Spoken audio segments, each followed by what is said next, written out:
We're gonna get there, try number 1. Oh, please. Oh, please. Oh, thank you. I think, ladies and gentlemen, I think we're live in 1 try. I think we're live in exactly 1 try. That's phenomenal. That's, you really just, you love to see it. Now, nobody mind me sending this work email. Because your boy still has a 9 to 5, and sometimes a 9 to 5 is a 9 to 9:15. Let me go ahead and open up Moxfield. Hello, X Tempest. Welcome to the stream. Boa Cross, Billy, what is up, my friends? Hello, Dade. I'm gonna go pull up the spreadsheet that we're working from,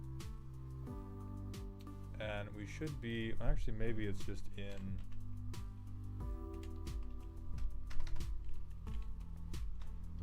No, we're gonna have to go to my Discord and pull up the deck roasting stream list. Where is this at? There we go. So I believe we're starting from row 41 tonight, and we are going to be going to the end, which is to row 53. Cross, thank you so much. Boa, I think we're getting out of it without technical difficulties. Chris Gia, my man, good to see you so early. My day has been pretty good. I am finishing my work for the day, and then we're gonna get into this stream.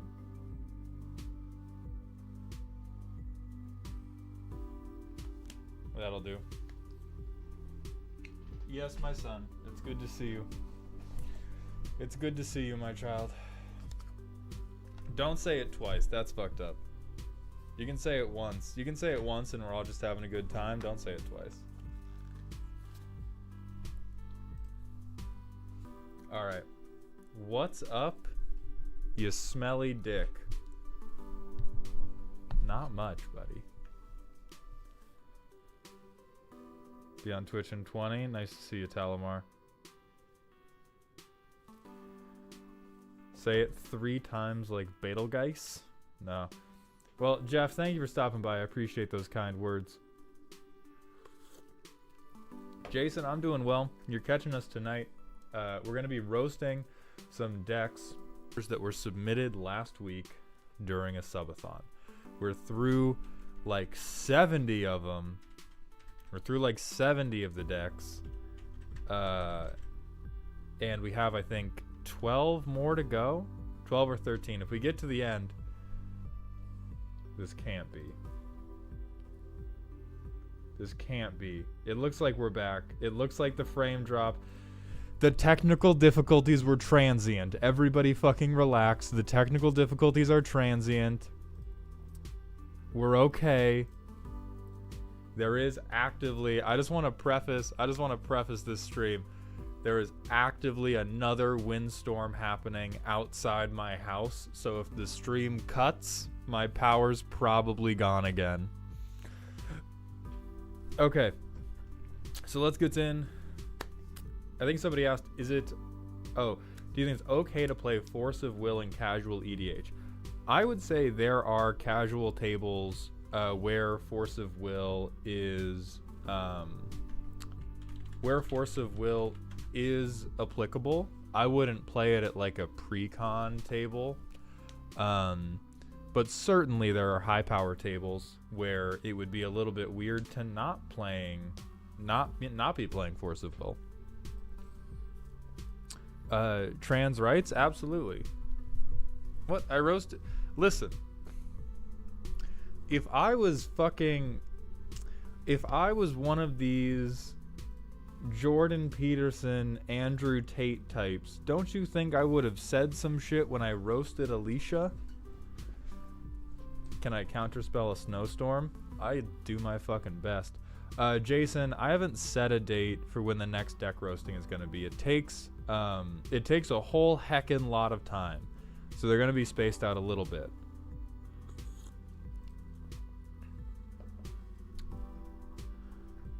Mauled, how do you deal with players at a store that are actively causing power creep in your community? For example, the guys, it's only power 8 when it's infinite, or the fairy bitch. Well,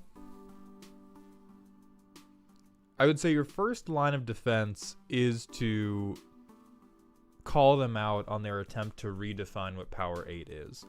Because there's two different types of power creep. There's power creep where you push people to play stronger and stronger decks. And at this point, I'm going to desist with using the 1 through 10 scale because it's terrible and none of you should use it. But there are people that push you to play more and more powerful decks and just say it's more fun this way. And there are people that will try to sneak in more powerful decks and say, oh, but this isn't actually that powerful. Which it sounds like is what that person is doing if they're saying, oh, this is an 8, and then they're playing a lot of really strong combos. And really all you can do is stop playing with that person or play with that person on the condition of having more stringent themes. Like say explicitly, oh, we're playing precons tonight. Oh, explicitly we're playing very low power tonight. Because the thing is, what people insist on referring to as power levels 7, 8, and 9, most decks in the world will appear to different people as a 7, an 8, or a 9, depending on how lucky their opening hand is. That's how variable a 100 card singleton game format is. You can take any deck that somebody builds to just be moderately decent.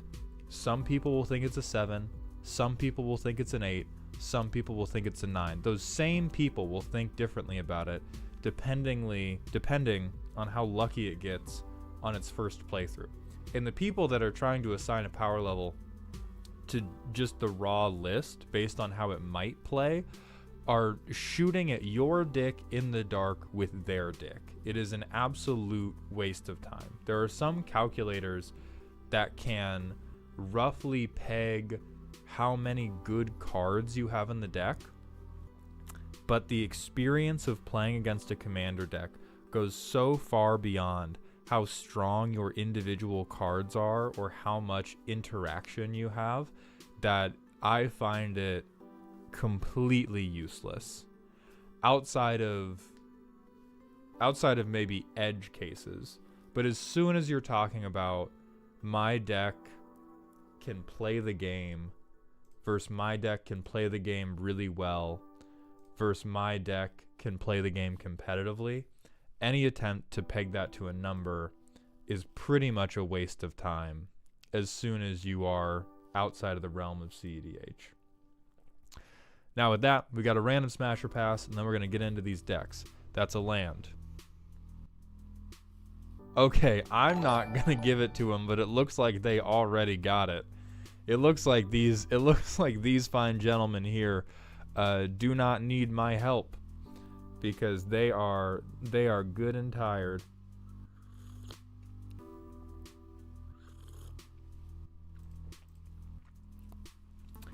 Siren, what about a consistent win lock the game on turn blank scale? So that scale is great if everybody is playing mid-range. If every single person at the table is playing mid-range, which in Commander is not that far-fetched of a guess. There's many pods where it's all just mid-range value piles with somebody's personal favorite card as a commander. Then you can use what term do you aim to win by, because most decks are aiming to win in roughly the same way.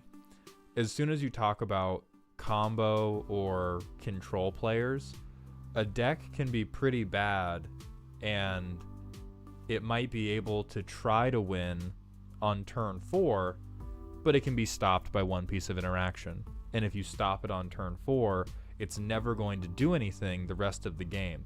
That deck is much, much weaker than a mid-range deck that might try to win on turn 5, but can only be stopped by a board wipe, and if you board wipe them, will attempt to win again on turn 7.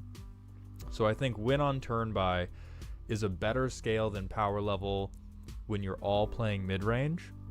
But as soon as somebody's trying to do non-deterministic control, right? There's game locking somebody in control where you're winter orbing, static orbing, and you're stopping anything from happening, then you can say, oh, I'm going to lock the game by now. But if you're just playing like a taxes deck that's not actually stopping the game, there's no real answer to that question. What would I do if I accidentally found an infinite combo in a deck during play? It depends on if I found it on the field or if I found it in hand. In hand, I've absolutely left it in my hand and then discarded it as soon as I was targeted with a discard ability.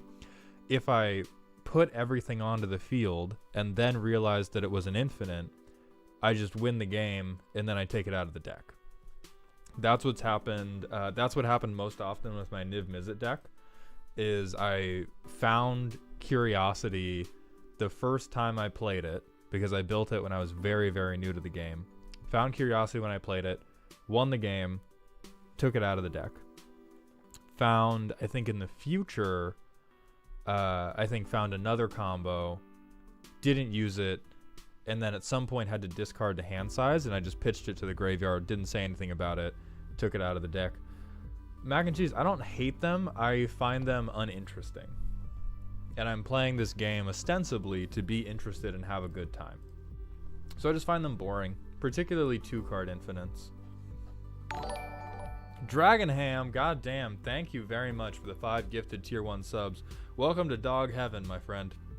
We're very glad to have you.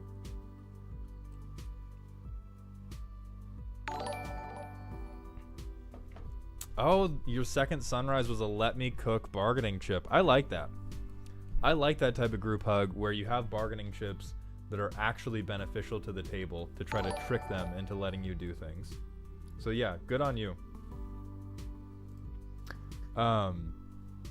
So yeah, it's not that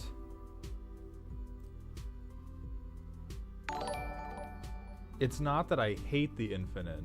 It's just that they're not very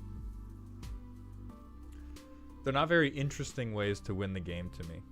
Riley FNN, thank you for the Twitch follow. Welcome to Doghouse. So what would you think of Brick of Infinite combo where it's tutors combo and no buttons? Can you elaborate on that a little bit more?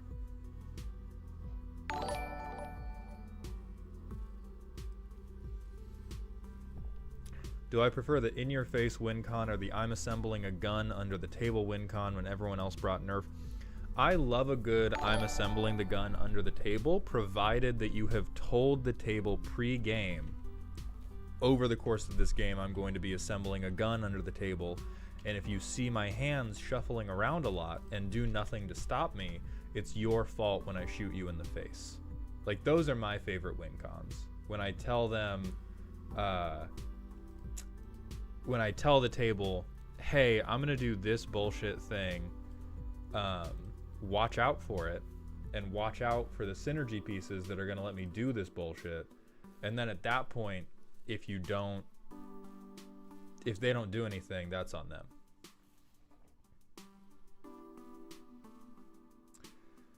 Zapors, you've got it right. Infinite combos are a really neat piece of theoretical play, but in practice, they just end the fun that everyone is having then and there. Infinite combos, more than anything, are anticlimactic. There's plenty of infinite combos that you can describe as fair. There's some infinite combos that you can describe as clever in terms of how you put together the infinite that wins the game. But I've never had a crazy, excited moment that Commander is built around. I've never had one of those moments happen because somebody assembled an infinite. Infinites have only ever represented the air going out of the whoopee cushion for me. That doesn't necessarily mean that they're unfair. That doesn't mean that I'm not going to get mad at you if you play one at a table with me, particularly if I'm bringing a deck that's powerful enough to justify it.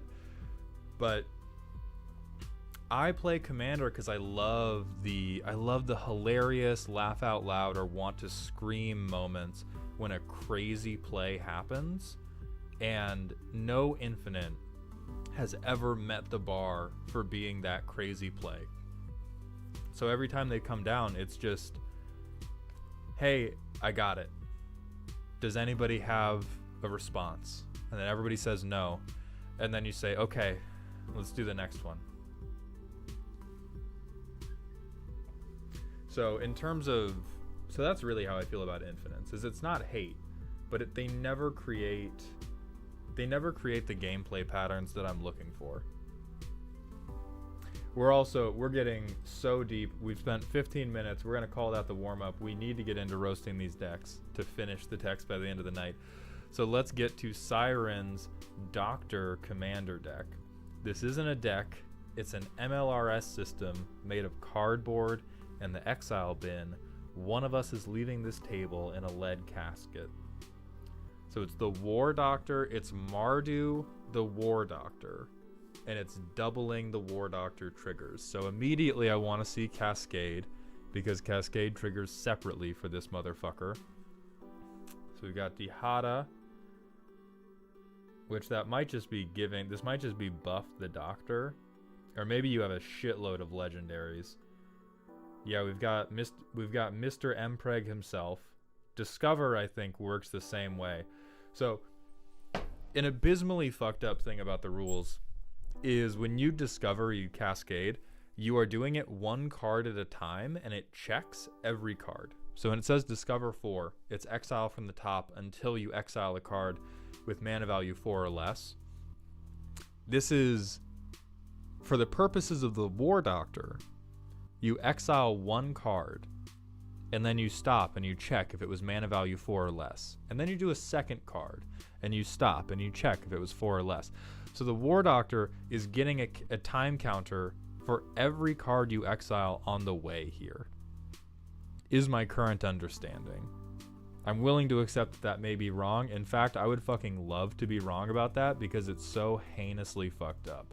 But it is my understanding of how it works. Okay, then we've got a lot of combat phases. A ton of combat phases. Okay, counter synergies. Oh, Jesus. Lelia goes crazy here. Protection. Why the fuck is Nor in here? Oh, it's for exile. God damn it. God damn it. It's to make more things exile. Son of a bitch. Plug into Siri. Tons of exile. So much exile. No. Why does the monkey need to be here?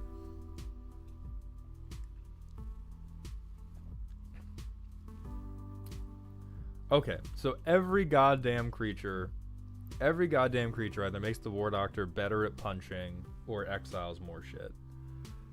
What do you got for sorceries? Literally just straight up War Doctor. Rousing Refrain. Just another thing that re-exiles itself. More fucking exile. Oh, and then the casual Vandal Blast. It's just a million.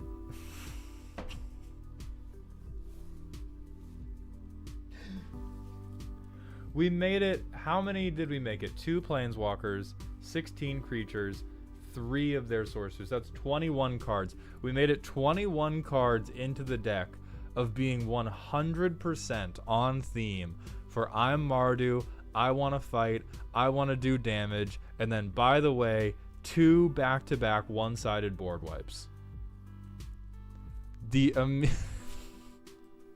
What the fuck do you have in your instance? Okay.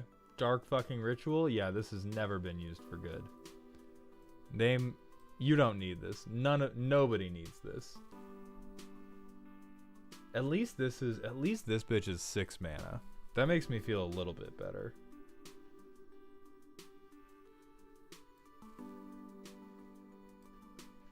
Oh, but of course you have a count. We've seen so many Tybalt's Trickery. I've seen more Tybalt's Trickery in this deck roasting than I have in my entire fucking life playing and knowing of Magic the Gathering before this. Lots of exile removal. That makes sense. Oh, Christ. Does phasing out count for this? Jesus, whenever permanents phase out? The whole point of phase out is that you're not supposed to track it. Why is this son of a bitch tracking it? What is even... Oh my lord. This looks horrifying. Why the fuck is Necropotence in here? You have such a... This is so fucked up now. Oh, this is so much worse.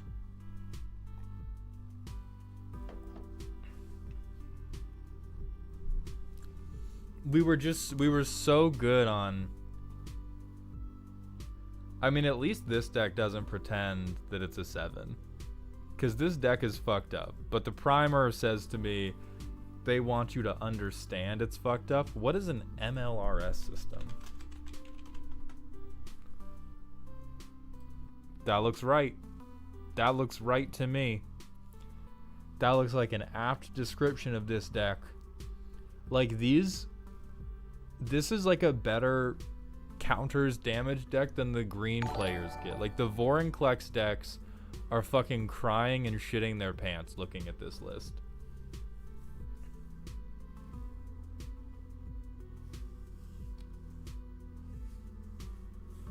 No, Ikari, phasing does work because the doctor specifically says whenever one or more other permanents phase out. So I'm not talking about the exile clause, I'm talking about it has an exile clause and it has a phase out clause. Like that's the fucked part.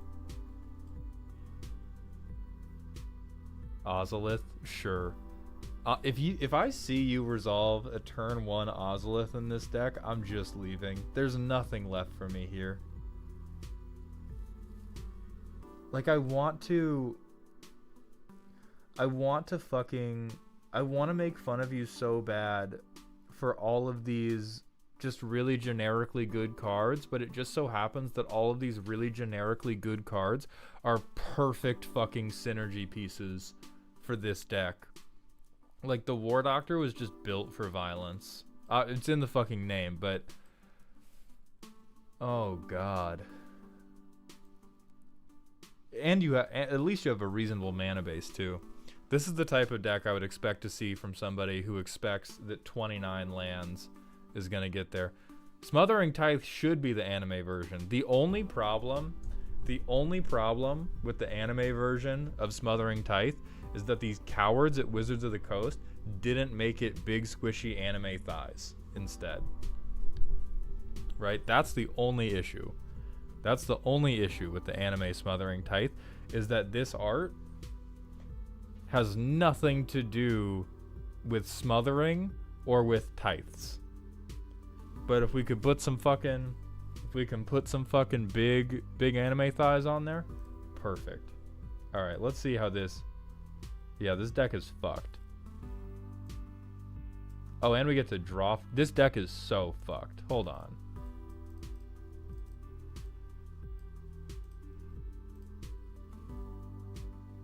Oh, we need a red land. Okay. So we are actually color screwed because I didn't pay attention to the fact that the deck was 3 colors. That's on me. That's a little fucky wucky on me. We're just going to sit here and we're going to draw. Yep, we're going to just keep drawing lands like a good boy because I didn't pay attention. I saw 2 colors and I was like, this deck's 2 colors. And we'll just sit here. Okay, we get to play something turn 5. We get to play our first card. Christ. Okay, let's restart that. Okay, now our mana's fixed. So is that just... Yeah, cool deck, bro. Cool fucking deck. You shithead monster. Cool. You maniac. Why would you put this into the world? I didn't even draw for turn. Chrome Mox was on the top? Oh, you are all going to hell. I mean, what do we even get turn 2? So I think we color fix again. I think we dump Aki Battle Squad, honestly. I think we put that under this. And then we Chaos Wand. And then next turn we Chaos Wand. And so this is like, okay, target opponent. So we just get like a million counters right here on turn 3. And we probably kill somebody.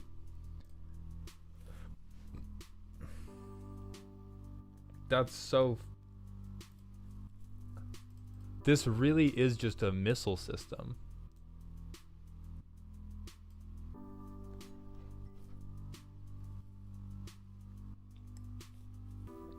Oh, and I exiled with Chrome Mox, yeah.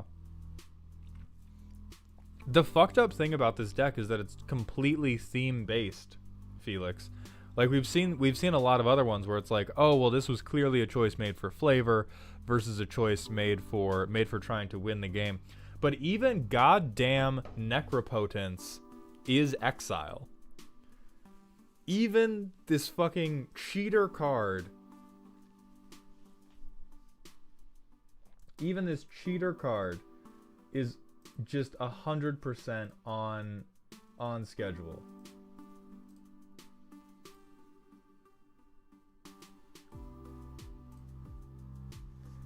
Hey Maul, my stream is only being broadcast at 1080p and no lower resolutions makes it tough for us cell phone users to watch. That's not a setting that I have ever touched. So I will look into it after this stream, but I think but that's never a thing that I have changed or adjusted in my life, and I have no idea how to, so I'm very sorry, my friend. Chrome Def, Mardu, I don't know if Mardu needed this. Mardu needed some stuff.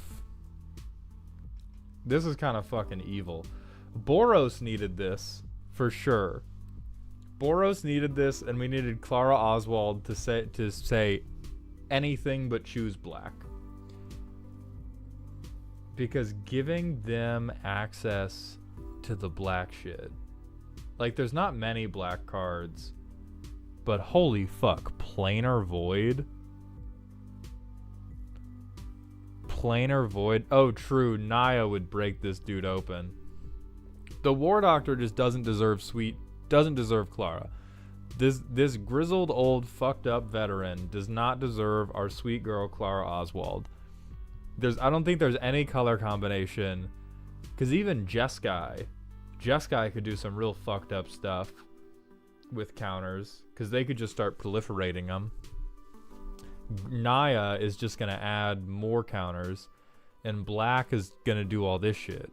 It's all bad. It's all terrible.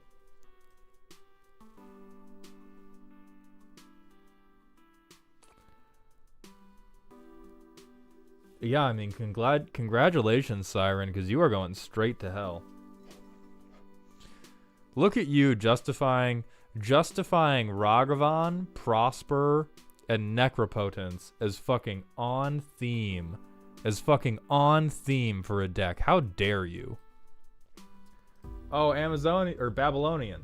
Babylonian, thank you very much for the 34 viewer raid, my friend. I hope you're doing well. This is for sure a VIP Hell Pass. Like, you're playing the War Doctor, and we are actually going to bring you up on the fucking... Yeah, Amazonian would have been, I think, a significantly different number. I can't read. Yeah, you're playing the War Doctor, and we're taking you to the fucking Hague. This is busted.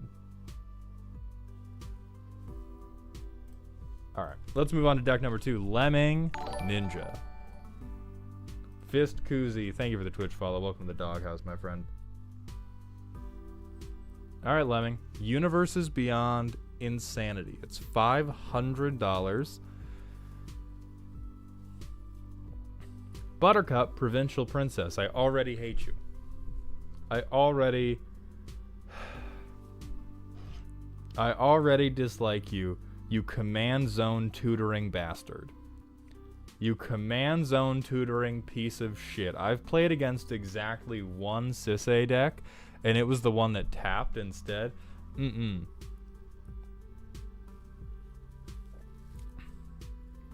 Like, it's nice that you picked the Universes Beyond art. This is absolutely fucked. It's only Universes Beyond. Interesting. Interesting, that doesn't make me feel any better about your Sisay Weatherlight Captain deck, where the first card I see is Aggravated Assault. It's crazy how I don't feel... how my mood is not particularly improved by you having 2 banner enchantments in your haha Universes Beyond only. Is it Universes Beyond fucking casual gaming? Because that's where you're taking me. Universes Beyond my fucking patience, Leming? Alright, that's an okay artifact. Gains escape, alright. Mithril coat. God bless you for taking Battle Bus. God bless you for using the Fortnite one.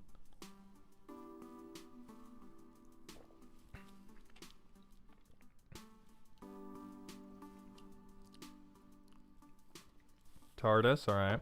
That makes sense. Golden Throne, sure. Universes Beyond Power 8. Well, no, hold on, guys. I think we need to keep in mind, let's look at the creatures.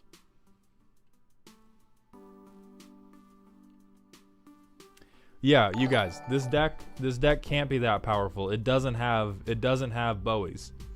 There's no Orcish Bowmaster to be found. So this deck is probably it's like a 7.2 maybe.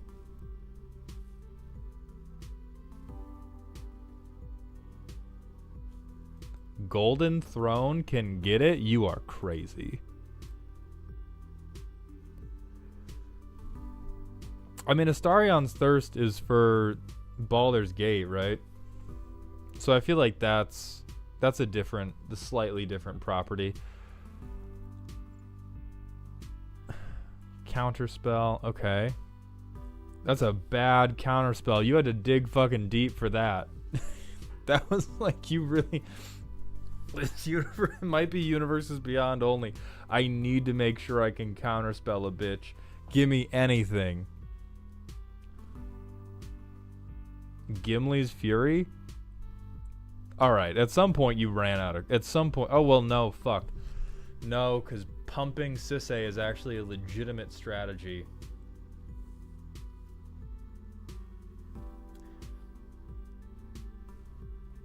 Silence, Saruman's Trickery. Oh, no, you had a better counterspell. You brought 2? You brought 3. Why are you counterspelling so much? You gotta explain to me why you need that many counterspells. Aragorn, King of Gondor. Let's see if we can identify any fucking theme. So, Monarch. Life Gain. All legendaries, which we've got that, sure. Baral. So counterspells matter. We're at 4 themes. Fling.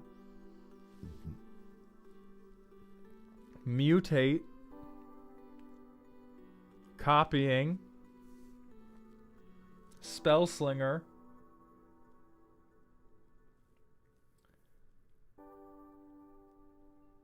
Just a guy.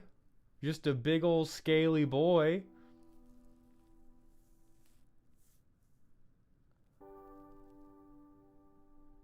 Okay, so this is literally just a pile of fucking legend. This is a pile of somebody just gremlin drafting. This is like a gremlin draft of a crazy commander cube. Because you just grabbed a pile of rares and mythic rares. And then just flopped them all in, and it's good. I feel like in a way, this deck almost becomes balanced because there's absolutely no synergy going on outside of Day of Destiny, Flowering of the White Tree. Like, Sisay is so good. This might be the only, like, good faith attempt I've seen at building a Sisay deck that is functional without being broken. Only because the these creature choices are so fucking out of pocket. Yeah, Sisay is so good. I hamstrung her by building not a single synergy. Yeah, you fucking...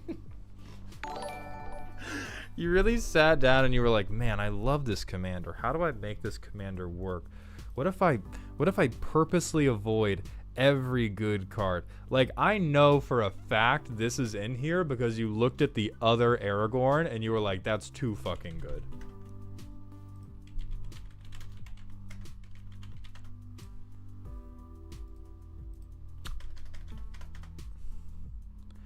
Because you fucking looked at this guy and you were like, there's no goddamn way I can allow myself the power of resolving all of Aragorn's fucking abilities every single turn.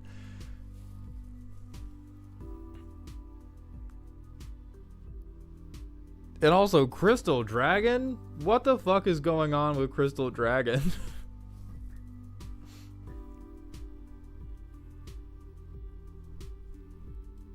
I have to see what happens.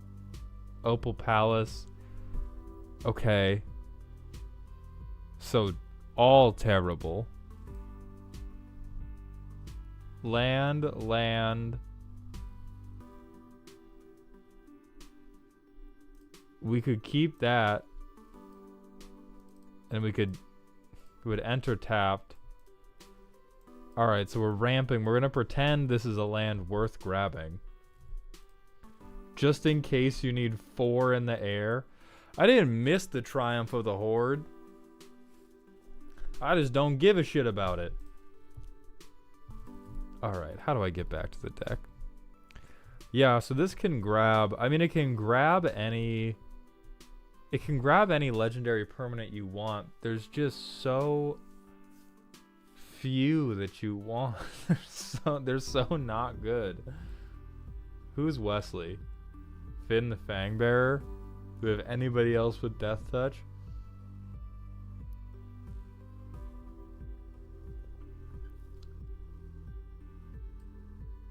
We can grab...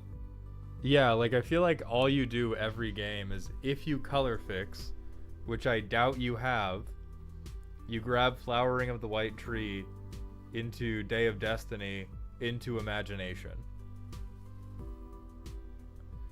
This would give me such an aneurysm to play against.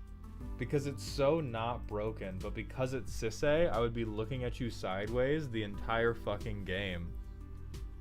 Like, this would actually break my brain in half, trying to accurately threat assess you at any point during the game, because you would sit down, you would tell me, yeah, this is my Sisay deck. It runs Triumph of the Hordes. Don't worry, it's cool. And you would be right. And you would be completely 100%, no, this is fine. This is my $500 Sisay deck that runs Triumph of the Hordes. And I'm going to try to kill you with Space Godzilla. And you're going to be like, no, this is fair.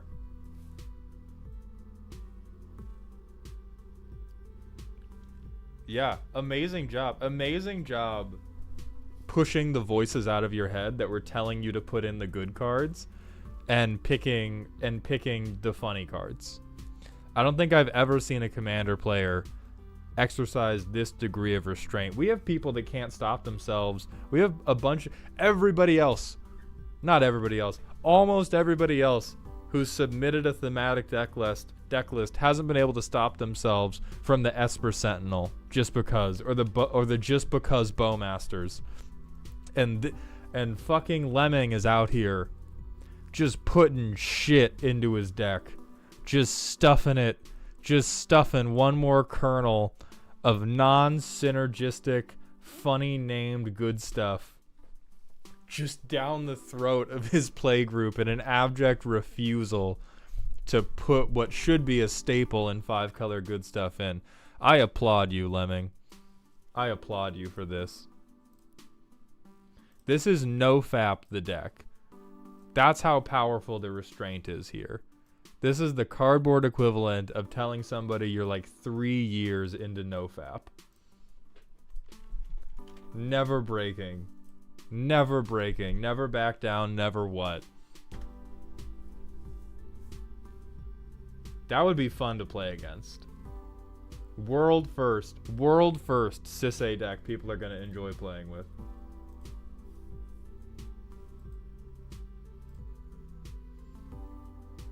Yeah, Raven, I think the point is Joe to the Unifier would be Joe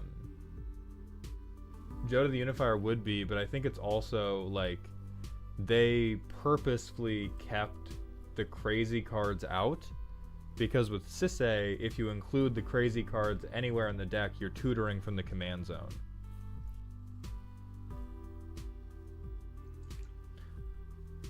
Alright, we got Jolene the Plunder Queen. Stone Ocean reference. Alright, didn't get to make one yet, so here's one. Be the most original Jolene deck by not pumping out beaters and instead bribing your friends, making 1,000,000 treasures, and pumping up jacked wife Jolene so she can bait faces in just like on her card art. She's fair because your opponents can still get treasure by attacking you so long as they send a 1/1 or something at somebody else. Tempting Contract is great, but no one will accept once they see what they're enabling.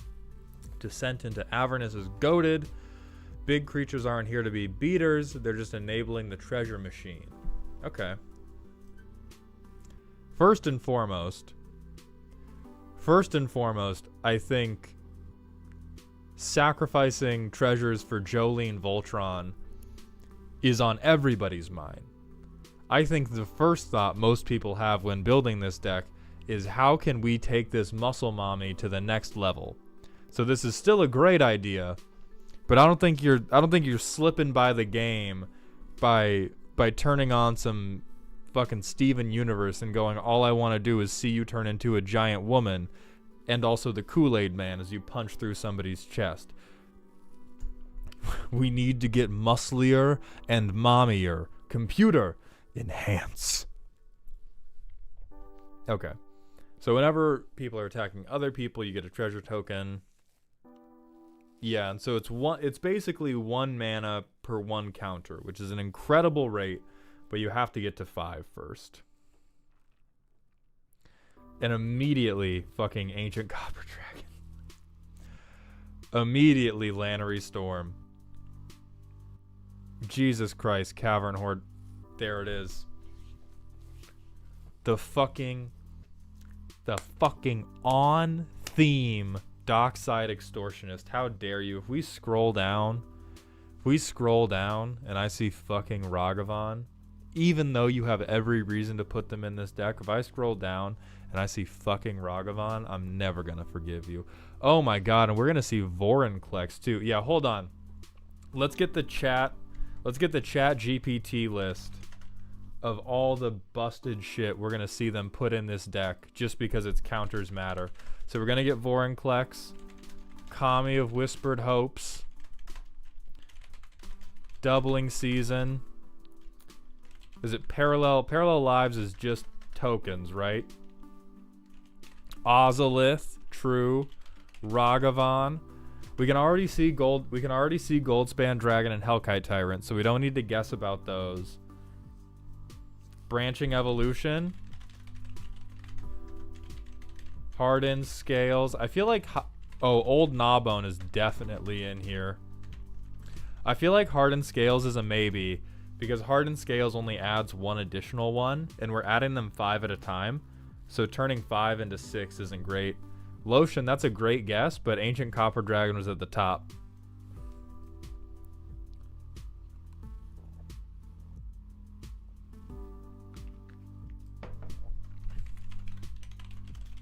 Alright, Bootlegger Stash. Okay, so we have 1, 2, 3, 4, 5, 6, 7, 8, 9. Let's get one more Chat GPT, Hydra's Growth. Alright, so chat has determined all of the gross ass basic bitch synergy pieces we're gonna see in this deck. I'm gonna put it over here. Let's go looking. There we got Old Gnawbone, Ragavan. Where's Vorinclex? Oh, no Vorinclex. Wow. That's spicy. Now, of course, we have fucking Xenagos. Of course, we have fucking Xenagos.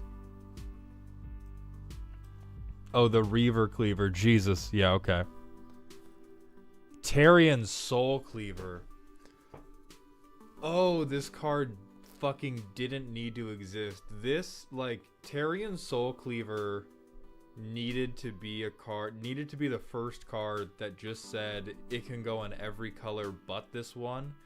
Tarian Soul Cleaver absolutely had to be like you're not allowed to run this in a green deck, or you're not allowed to run this in an Orzhov deck. Because this turn, now this doubles the fucking, this is Vorinclex. In this deck, this is 1 mana Vorinclex.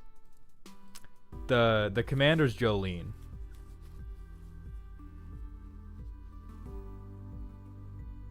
Alright, sorceries. Brass's Bounty. Okay. We're rich.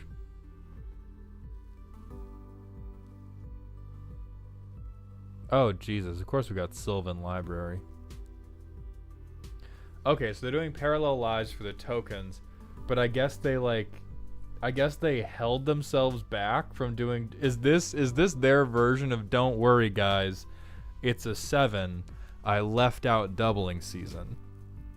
Right? Because if they made the call on Tarian Soul Cleaver, they made the call on parallel lives, there's no way they missed it. They must just be like, don't worry, guys. It's cool. I left out doubling season.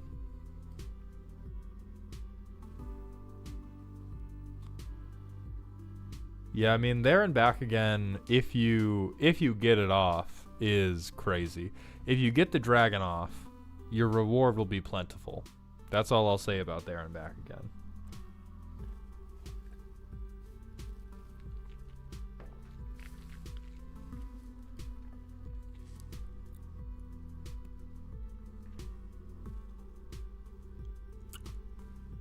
Fair amount of removal. Well, actually, more protection than removal, actually.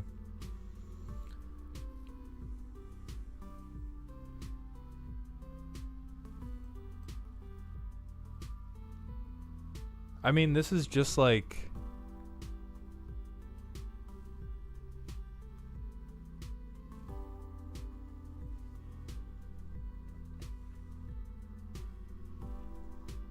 Well, first and foremost, you have an inflation fetish. I'm going to make that call. I'm going to call that shot from 10 miles out. If you're playing this commander and you just want to feed her gold until her thighs literally explode. Now, there's nothing wrong with that. There's nothing wrong with that. I'm just saying it's there and we need to own it. Because if you just wanted her to punch hard, there would definitely be like an Ember Cleave. There would definitely be some more outright counter doubling. But what we've got, he wants like, this person wants like, I don't know if it's a he, this person wants like financial domination Dami Mommy.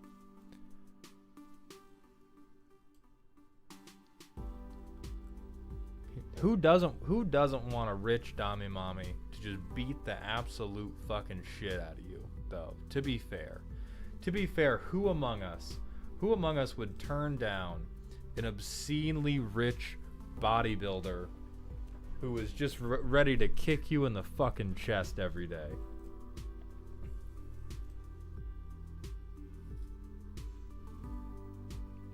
This deck list is like 3 steps away from hentai. It really is. It's like, it's 90% of the way there.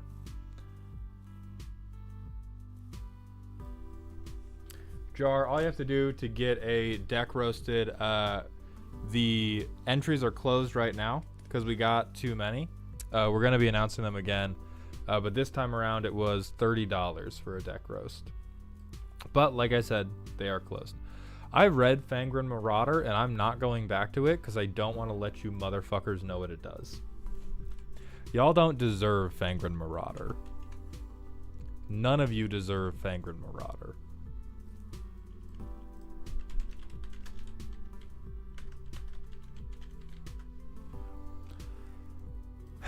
You gain 5 life anytime an artifact is put into a graveyard from the battlefield, which means in a goddamn Jolene the Plunder Queen list, if anybody uses their treasure, they have like infinite life.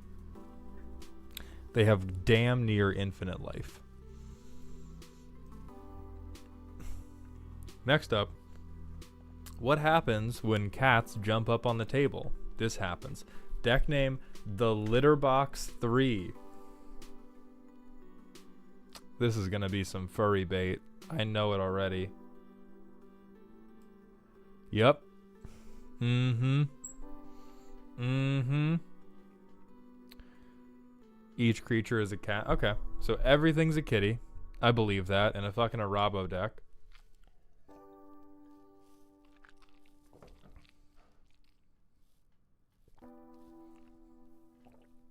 Alright. Let's just get through the furry bait right now. Okay, some Voltron action, some life gain action, some just regular cat action, protection from dogs, always useful. I mean, this part of the list really builds itself, because as soon as you say, oh, I'm doing all cats, there's a lot of good cats. There's not like 40 good cats. There are like 20 to 30 good cats, and you can just take all of them every time. Good afternoon, Oceana. So I'm not surprised by anything going down right here. 35 lands. That's responsible of you. I like that. That's good and responsible. It's a lot of artifacts. Okay, so we are going for a kind of Voltron thing. Does that make sense? Yeah, you're trying to double. You're doubling based on power. So you do want things to... Oh, what the fuck? Create a token that's a copy of Bloodforged Battle Axe? Oh, that can get out of hand so fucking quickly. Oh my.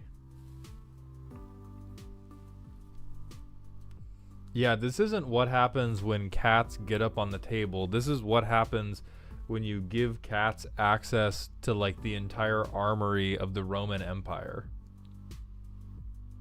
What happens when you tape 4 knives to a cat? That's what this deck is.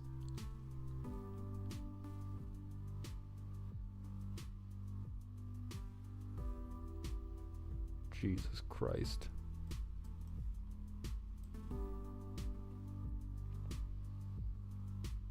Yeah, fucking me when I give my cats bladed weaponry.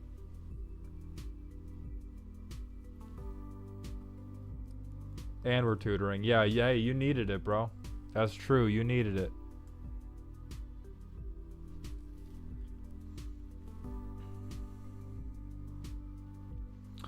I love the devotion the fucking green players have to never bringing enough card draw and attempting to get around it by saying, when I do draw those cards, it's gonna be 80. I'm pretty sure this is the only instant or sorcery card draw we have in the deck. It's the only one we have in the deck. And it's gonna hit for like draw 40 because of fucking Arabo. I mean, at least Beastmaster Ascension is on theme, but God, is that gonna get fucked up quickly. Oh, Skull Clamps in the list? Okay, we got one other thing. So responsible of you, bestie. Oh, and fucking Felidar. Fucking Felidar, goddamn retreat. I mean, this is funny. This is funny. If somebody kills you with a fucking 45 cat, I would laugh.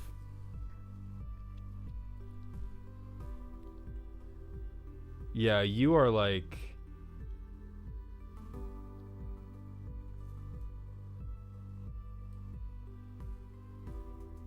I'm gonna reread some of these cards to make sure I'm not missing a significant amount of card draw, because I know that I'm a dirty fucking card draw addict, but you are like one board away from having an empty litter box, dude. Or I guess a full litter box and an empty board.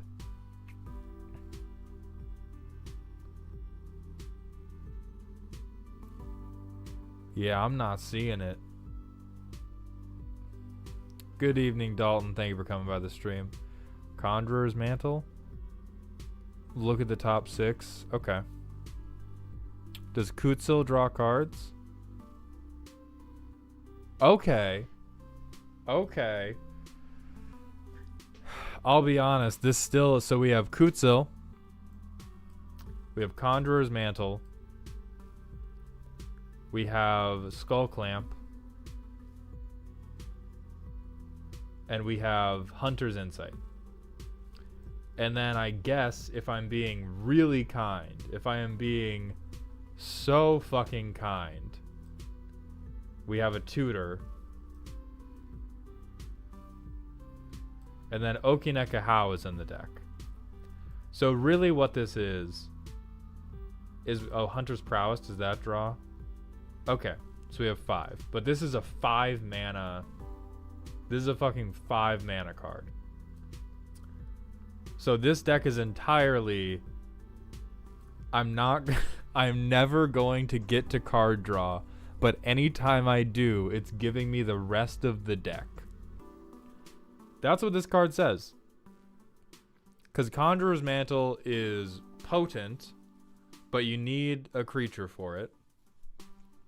And then Kutsil is okay. You're probably going to have a lot of that shit. But again, you need to be hitting. And then Hunter's Prowess and Hunter's Insight basically don't exist until you're already going crazy. But then it hits for 1 billion. This is like... The faith in Yu-Gi-Moto is palpable in this deck, because anytime I'm just like, brother, you gotta, like, we have to be able to afford going down on...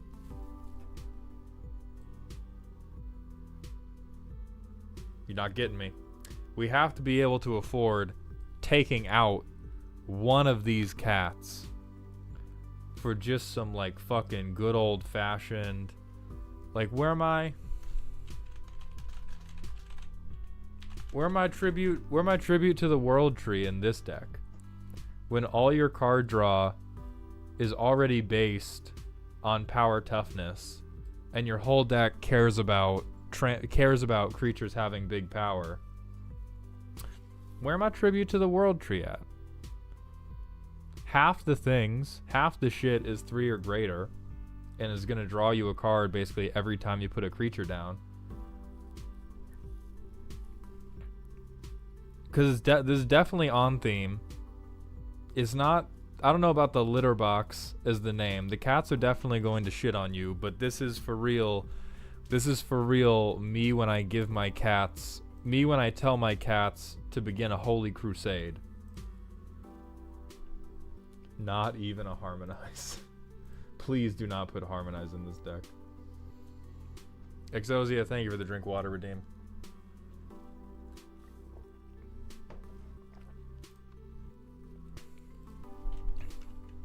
Alright, we have 2 random Smasher passes, and then we're going to do the next deck,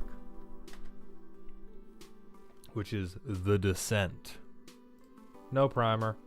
$640. The Junk Winder.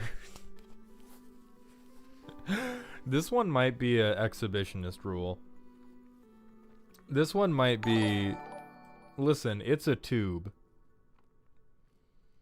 A tube is a tube. Yeah, hey, you want to wine some junk? You want to come wine some junk? Literally a giant trash snake? Don't talk about my college ex like that, okay?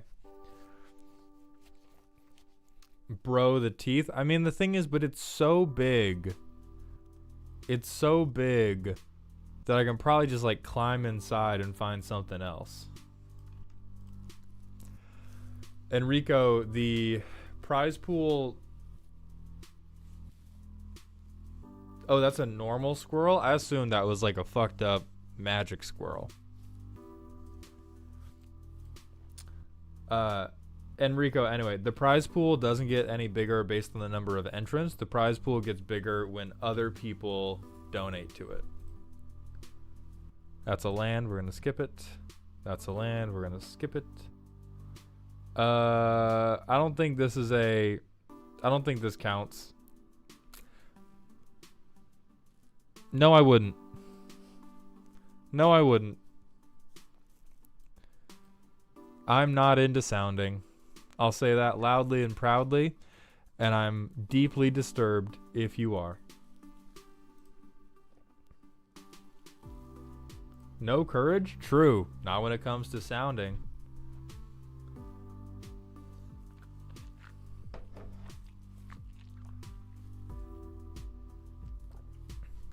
Alright, I'm going to take a 1-minute break to go get some water and use the bathroom, so I'll be right back. And then we're going to talk about... Oh, fuck, it's the ancient one.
Okay. I'm starting off upset because I hate playing against this commander. And commander especially. Oh wow, you made it to 8 permanent cards in your graveyard. What is it, you survived to fucking turn 5? Like everyone does? Fuck off. Resident Smeagol, Icy 0518, thank you very much for the Twitch follows. Welcome to the doghouse, my friends.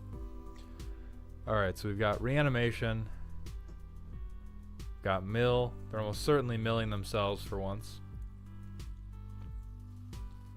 Yeah, we got self-mill. That's interesting.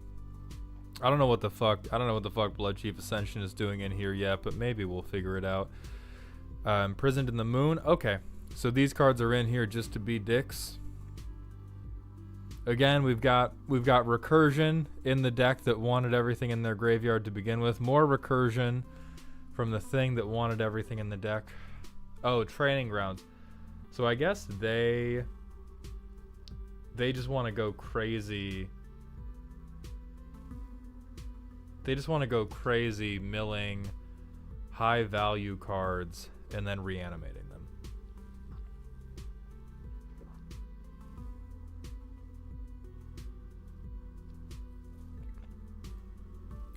Milling an opponent kills them with Blood Chief. Oh, from anywhere. I thought it was Battlefield. Yeah, from anywhere. Now that makes sense. Oh, we said Thoracle Tainted Pact was a guess. Oh shit. Alright, there's our first infinite. Is we're fucking mind cranking on them with Blood Chief Ascension. We have Cyclonic Rift. Yeah, I would believe in a Thoracle combo at this point. 35 fucking creatures. No Tainted Pact though. But maybe. Yep. Mm-hmm. I mean, this is the Chat GPT list of Dimir creatures you hate to see. We've seen a lot of Chat GPT lists for the interaction part of the deck. This is literally just every fuck you, I hate it, blue-black creature ever. And 32 lands, the greediest fucking mana base alive, but it doesn't matter because the only things they actually need to cast cost 5 mana or less. That's terrible.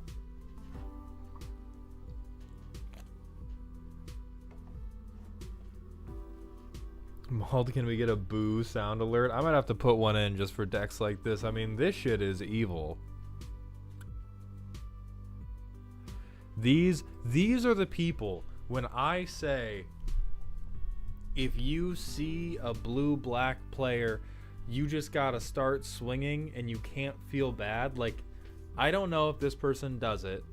I'm imagining they don't, if they have the type of temperament to submit their deck for me to shit on in the first place. But these are the people where if they ever try to fucking politic by saying, oh, don't hit me, I haven't done anything yet, you need to fucking get them. These are the type of decks, because this deck doesn't do anything, and then it goes from doing nothing to, hey, I've reanimated Toxrill the Corrosive, it's turn 3, get shit on. Fair Thoracle deserves a medal. Let's calm down on Fair Thoracle. I'm not sure if it's fair yet. They don't have the classic combos. But I'm not convinced we're on Fair Thoracle.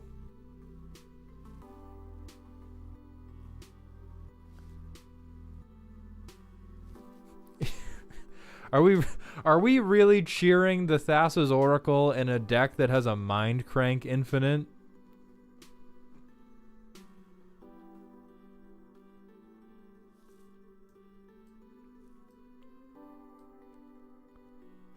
Can Mazzalanti. They can Dread Return.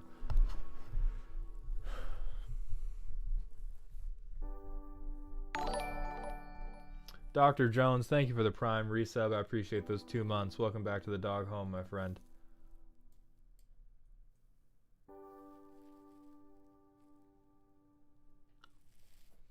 Yeah, this shit is crazy. I mean, I think this is a... Oh, yeah, hold on. We've been saying a lot of shit. I would like to apologize. There is no Orcish Bowmasters in the deck. This is a fair list. That's a fair Thoracle. There's no Tainted Pact. There's no Orcish Bowmasters. They do have a Phyrexian Obliterator, but come on, they need something. They've left behind Orcish Bowmasters. What are they supposed to do?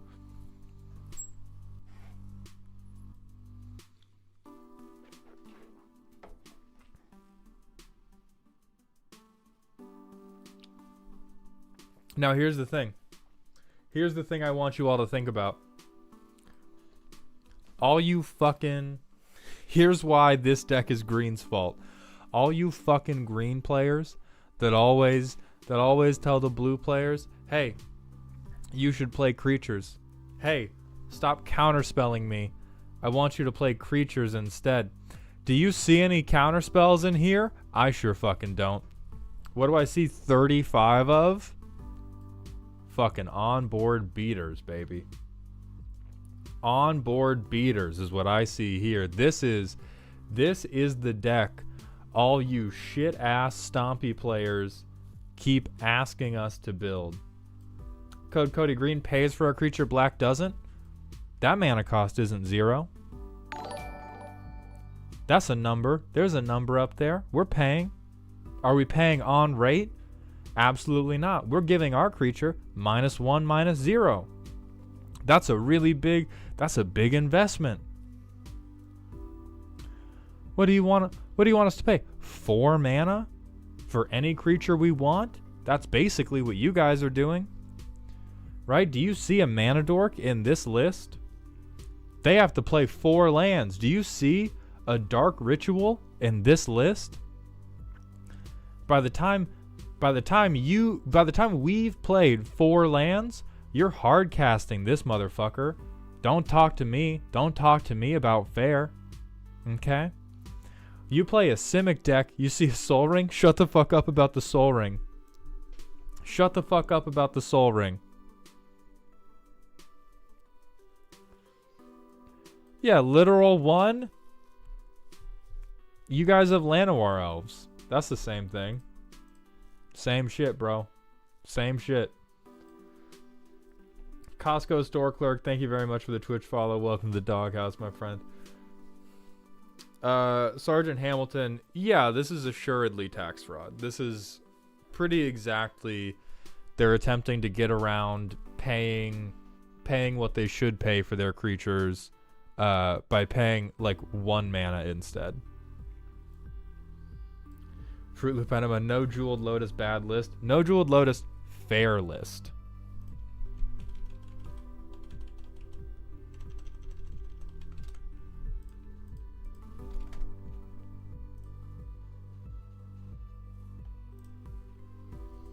Woe, dungeon be upon thee. Roll initiative, you are in danger. Have you ever wanted to throw a dungeon at someone? No. Well, this is your chance. Blitz through the initiative as fast as humanly possible and get free value. It's probably a good idea to look at what the initiative dungeon actually does before roasting the deck, since it's a core part of the strategy. Okay.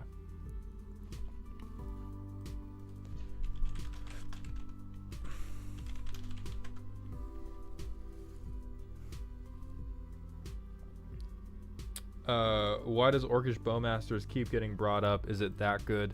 So, it's a mix of Orcish Bowmasters. Orcish Bowmasters is really strong, and you can put it in basically every deck. It's like, it's so good, and because it punishes your opponents for drawing cards, and your opponents always want to draw cards, you can put Orcish Bowmasters in every single black. Any deck that has access to black wants to have Orcish Bowmasters. And so the reason we're joking about it is there was a deck the other day that was like tuned as shit. It was super powerful. It was really, really good. And the person was like, it's not comp, which it wasn't quite comp, but they were like, no, it's only an 8 because it doesn't have Orcish Bowmasters. And so that's what the joke was. Or I think they said it was like an 8.5 because it doesn't have Bowmasters. And so it's like, for black it's Orcish Bowmasters. For red, it's Ragavan, where you see a bunch of Ragavan lists that just put it in because it's good. For white, it's Esper Sentinel, where every white list just has the value Esper Sentinel. Oh shit, what is...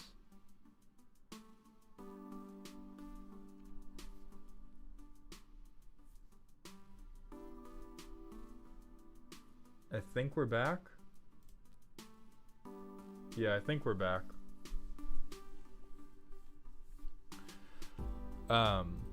So white has Esper Sentinel, blue has Rhystic Study, and Mystic Remora, and I don't know what greens would be. Green has... Blue doesn't really have, I think, an every list creature, but they do have an every list card. I'm not sure what the every list thing is for green.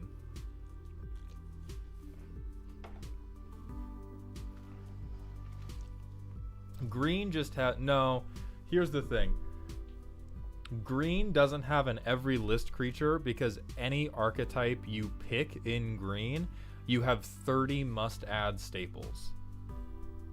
Oh yeah, dockside would be reds, not Ragavan. Like the reason green doesn't have a card that goes in every list is because any deck you want to build with green, you get access to so many redundant effects that you don't have to worry about every deck staples. Yeah, Hoof is the most popular. Or Birds of Paradise. Okay, so what does this do? Basic land, counters, goad, life loss, creatures. The big payoff is, oh Jesus, get a creature card from the top 10 of your library and get 3 1/1 counters on it. Okay.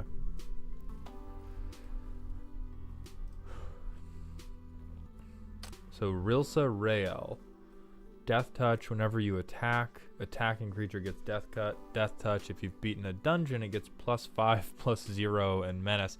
So it's a like fair Dimir beatdown. I retract that statement. I retract the fair part of that statement. Well, it says I mean the dungeon might be a hoop to get through, but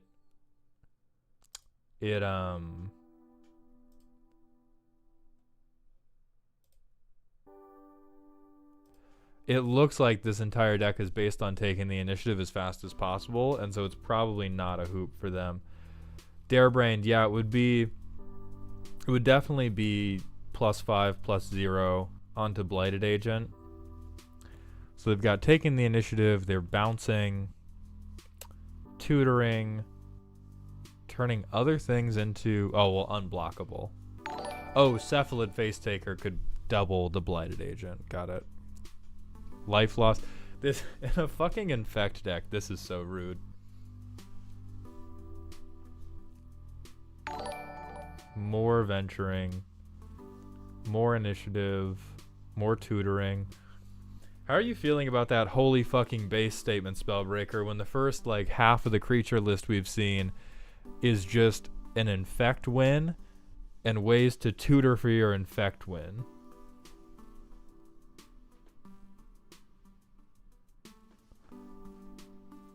We love Rilsa Rael.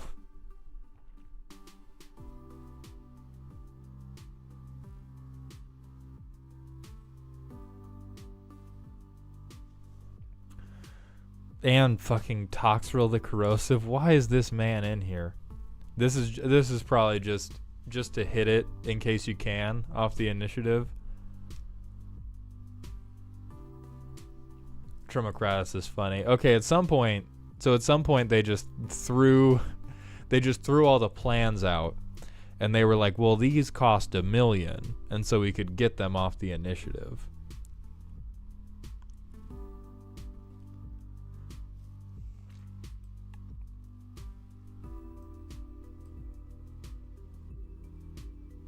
Beseech the Queen, okay.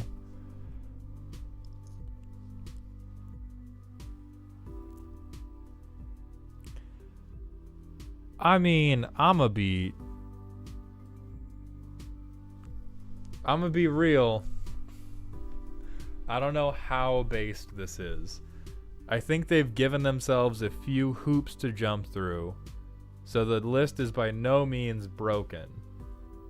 But the point of the list is definitely tutor out a win through Blighted Agent. Also, this is insanity. What the fuck is happening? Why?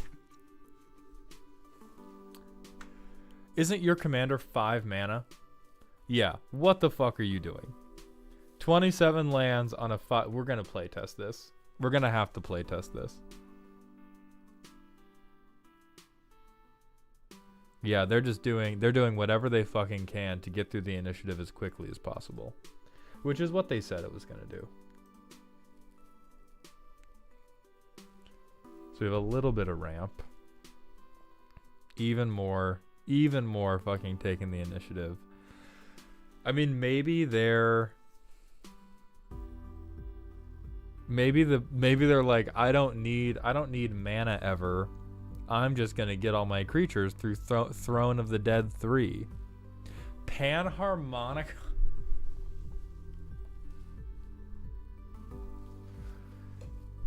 They just went all fucking in on this shit, which I respect. They're like, the first room finds a basic. Okay, so this might work. This might actually work. Code, I don't think you understand. This deck looks like it's... Yeah, you need 5 to cast her, but... I think this is foolish, but I think this is a deck that could actually get away with like 30 or 31. Let's see.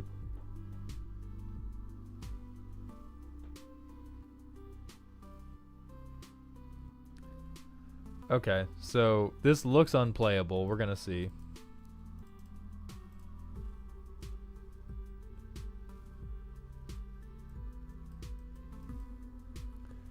So far, this still doesn't work at all. Okay, I think we brainstorm.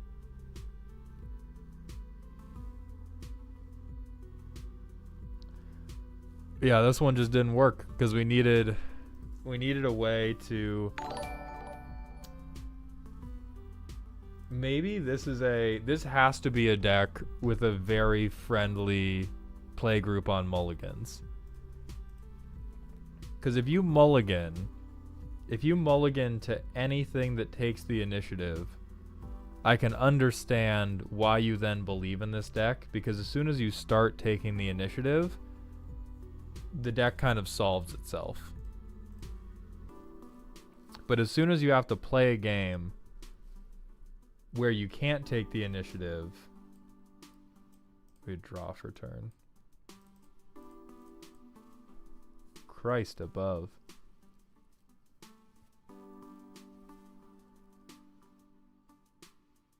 Yeah, this looks...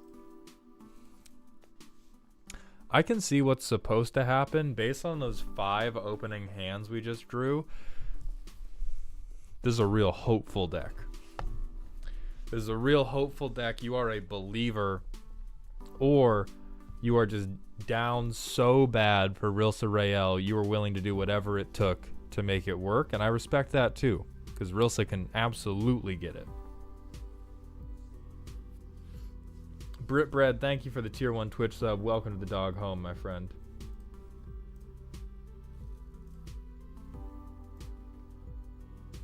Oh, Exo absolutely works on how many mulligans?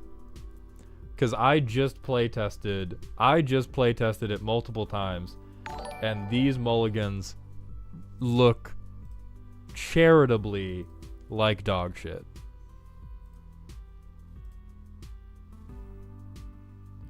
Okay, we got a Soul Ring. Maybe this hand can work because we have Soul Ring.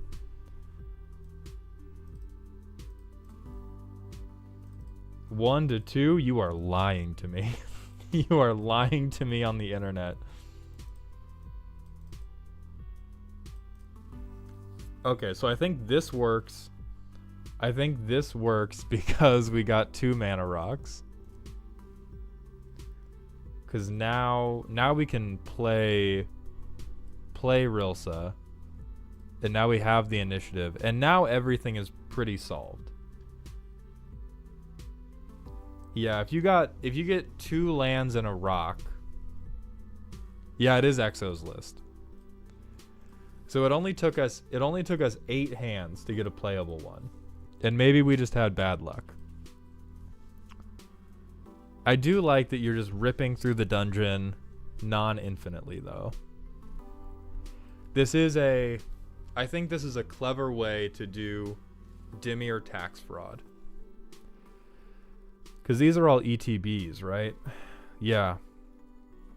So this is definitely a pretty clever way to do blue-black tax fraud as compared to the previous list that was doing like reanimation tax fraud. Let's check out what Soul's got. Orion the 11B, thank you very much for the Twitch follow. Welcome to the Doghouse, my friend.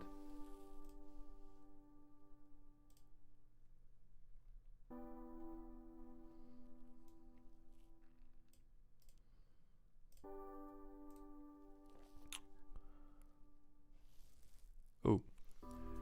All right, you guys, I'm experiencing a phenomenon known as being about to shit yourself. So we're going to take a 2-minute break and then come back to fucking oops, all Jace. It's only Jace. It's like OnlyFans, but with fewer bits and more Jace. Oh, we are going to be in hell. We are all going to be in hell together, but I will be right back.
That was a crazy time, you guys.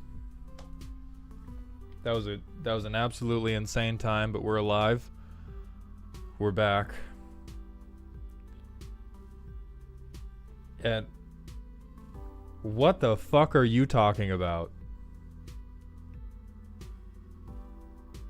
How long was I gone? Okay, it was 4 minutes ago.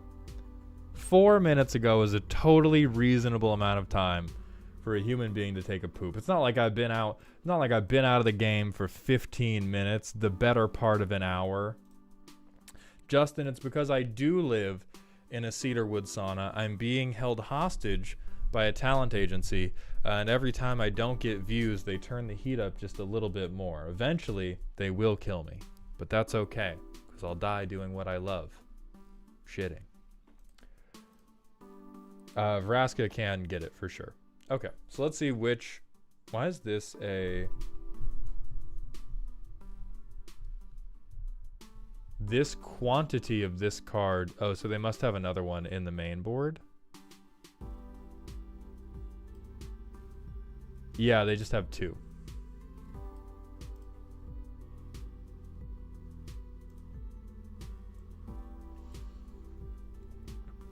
$30 lands, first of all, fuck you. First of all, be goddamn reasonable. Oh, well they have... I guess they have card draw in the command zone. What does he return as? Oh, a fucking planeswalker. If you... This is probably one of the most salt-inducing emblems in the game, and is also probably one of the weakest.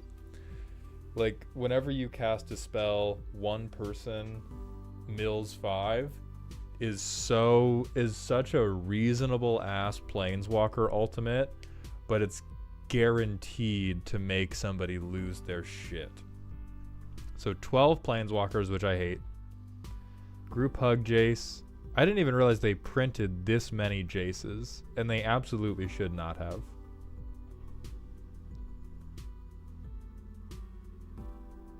Or on the 11. I can see that. Well, I can see it being, like, I can see it bringing, if you buff it, I can see it becoming useful. But when you talk about Planeswalker ultimates, right, this is going to come in at 5, and you can get it to 6, then, so 6, 7, 8, 9. You need to protect a Planeswalker from all damage for 4 turns. When you have to do that much, the ult should be like, we're locking up the game right now. And I get that you have it in their command zone, so you can try a couple times. But it is just like, you got to go real deep to not get very much done. Oh yeah, proliferate. They could go all in on blue proliferate. It looks like they've gone all in on, they're going for Jace flavor by doing counter spells only. Yeah, this shit is all counter spells. Yeah, it's Hey, this isn't a fucking Jace. What the fuck? What the fuck? This is the deck Jace would play if Jace was a human playing Magic the Gathering.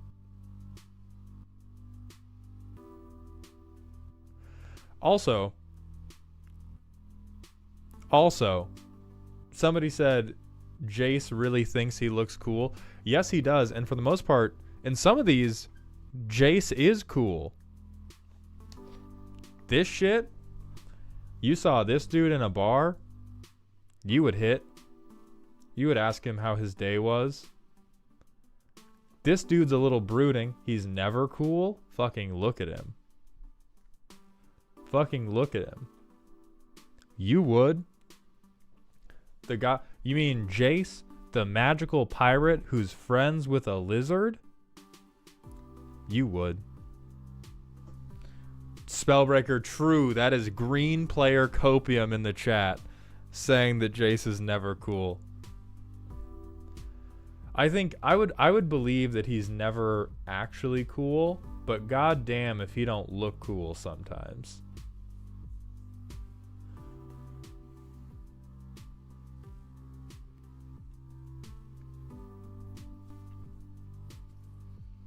We don't need to cope. We have Garuk. Then why are you coping right now?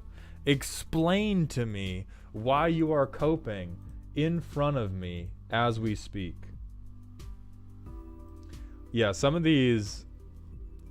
I'm inclined to give this deck a pass on being so annoying because some of these Jaces are really fucking bad. These are not... These are not strong cards, you guys.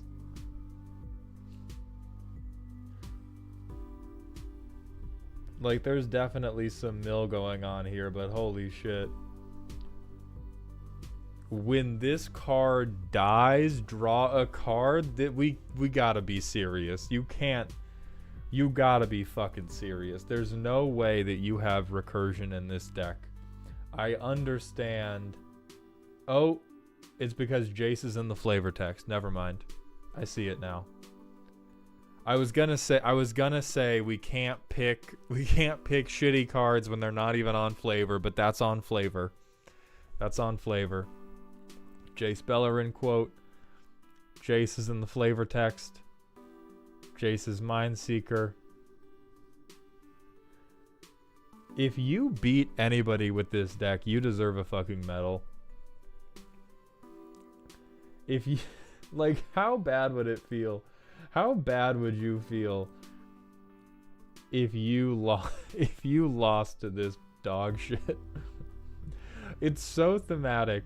Power and toughness equal to the number of illusions on the battlefield. I think this is a mistake because this shouldn't be. That's not legally possible. A 5/5 for 5 that bounces itself if you hit somebody with it.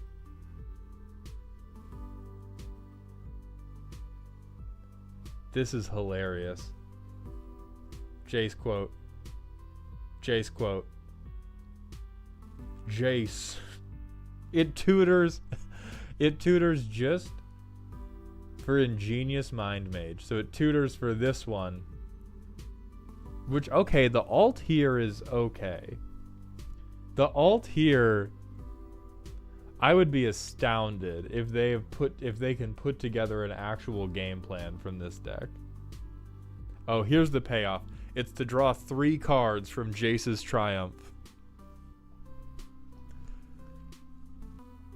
Okay, Maddening Cacophony. Alright, so there's definitely a little bit of mill synergy going on here. Oh, they got so lucky.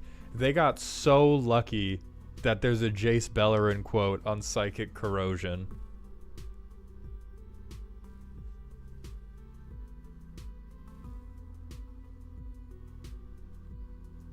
Alright, they got a little bit... Wow, fucking 3 different creature stealing spells with Jace. The payoff is Jace Mind Sculptor.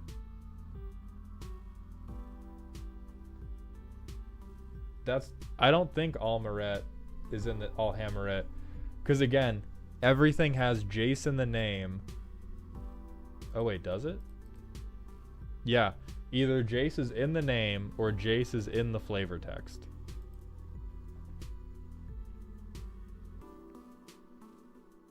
God.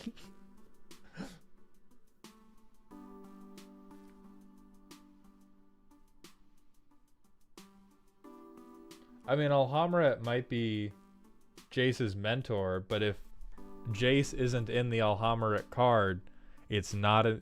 The deck's name is only... It's Oops All Jace. It's only Jace.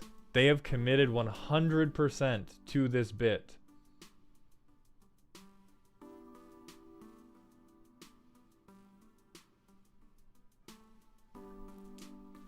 This deck is in red sleeves, for sure. This deck is in some goddamn red sleeves.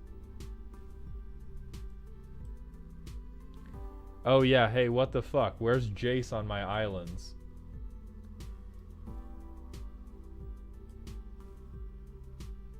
Let's see what this deck even does.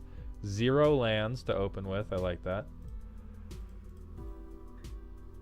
Okay, we're gonna run with this. Let's see what happens.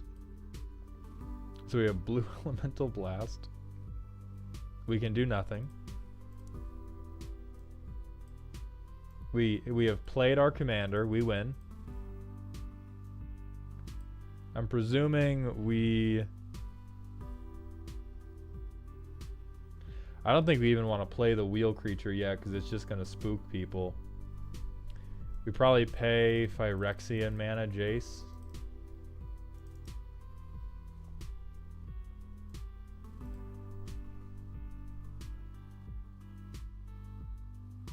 We can goad shit.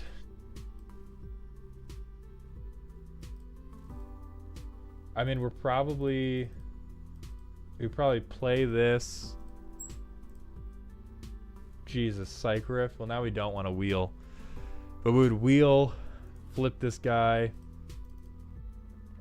and then start trying to uptick with no way to defend him other than some extremely shitty spells. Darebrand, I know, but we're not upticking them. And so there's not... Like, we're not playing this to an actual win condition. Like, I can see it flipping Jace. I feel like its problem is... You just are never going to... You're never going to protect Jace, and everybody's going to want to beat his ass because it's Jace. Jace is in the Art of the Island? Fuck you. Don't tell me that.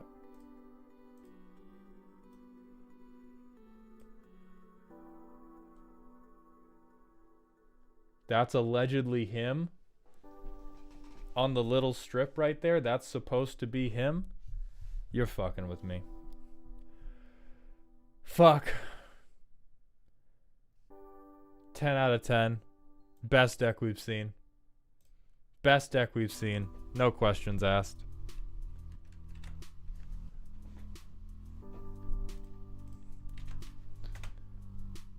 They've covered every single out. The doors are locked. You're burning to death with me.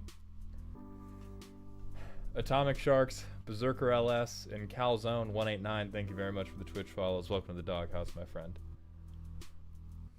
We're gonna do one random smasher pass before we move on.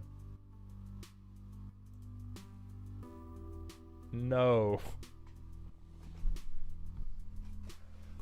Oh, that fills me with such visceral disgust. Oh, this absolutely breaks my fucking heart. Yes? Mods? Darebrained?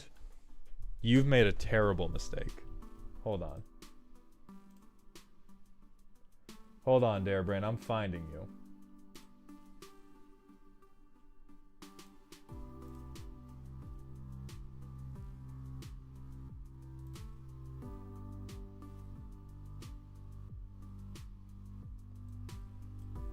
We're gonna get your ass, Darebrained.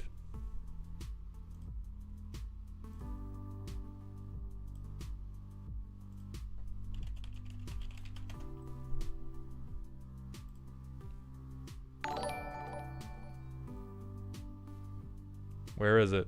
We had a cone of shame roll.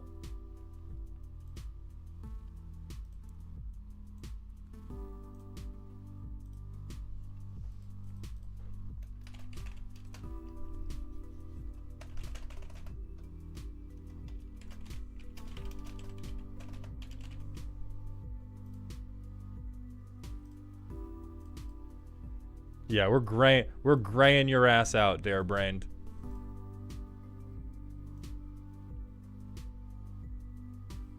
Where the fuck is it? Should be at the bottom, right? Yeah. There you go. You enjoy that. You enjoy that. You're getting coned for wanting to smash the weird gingerbread man. I'm the Deuce. Thank you for the Twitch follow. Welcome to the doghouse, my friend. Miracle M, we did a Scryfall random smasher pass, and he immediately said smash. Why a username, dude? Mission I'm failed. modding We'll get you. him next time.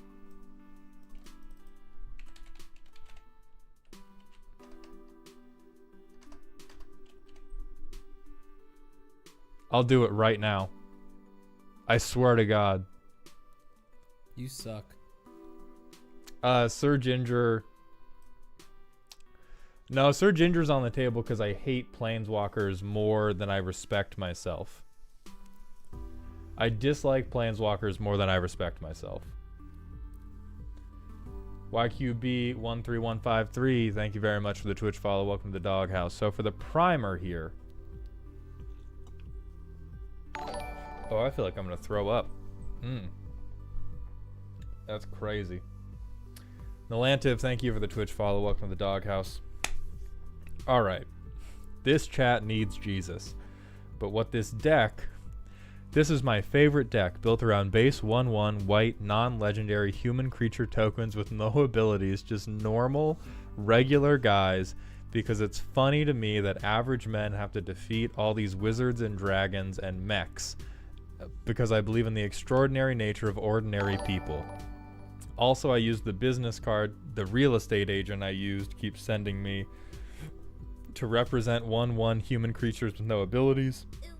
And my Exterminator's business card to represent human soldier tokens because he is my strongest soldier. I was ready to hate this deck when I saw that it was Selesnya, and I love it because of this primer. Because this is The Boys. This is Amazon's The Boys in deck form. Alright, so creatures with no abilities can't be blocked. Azuri's Predation. Okay, so it's just normal human dudes, and then the creepy, fucked up Phyrexian beasts we created along the way. The real extraordinary nature of human people was our ability to supplant them with 4/4 Phyrexian beast tokens.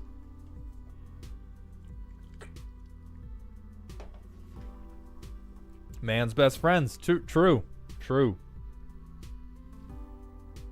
Okay. 6 card draw spells. That is a little bit brave, calling Idol of Oblivion card draw, but you're probably making enough tokens.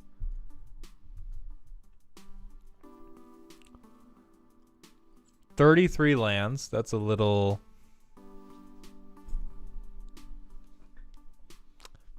Cutting it a little close. Cheat. Choose a creature type. Oh, because it's all humans. Oh, and you're making tokens. Yeah, so this is vomit your whole deck.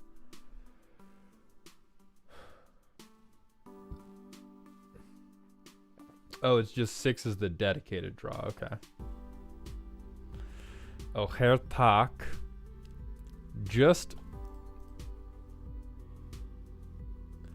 normal, regular guys, and the 18-foot god that enables you to make 3 times as many normal, regular guys. I mean, again, with what the deck's going for, that's really like... It's on theme and probably not broken. It's just funny to be like, I believe in the power of every single one of us, and also our Lord and Savior, Jesus Christ, who can make 3 times as many every single one of us. Yeah, true. Look how many little guys are in that art.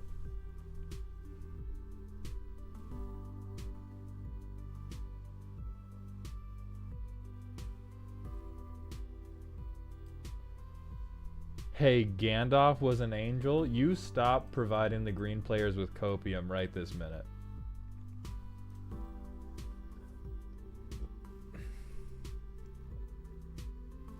Okay, make a shitload of tokens.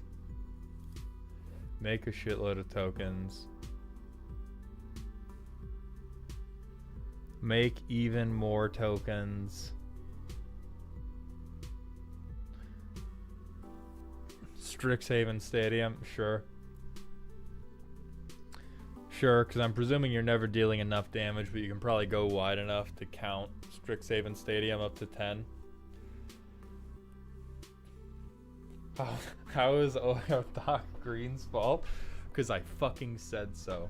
It's all Green's fault. It's all Green's fault, you fuck. Yeah, no, this is just a football stadium. This is just the normal human dudes deck saying, well, we don't want to fight. We don't want to fight all these mechs, but we'll challenge them to Elfus, and then they'll lose at Elfus.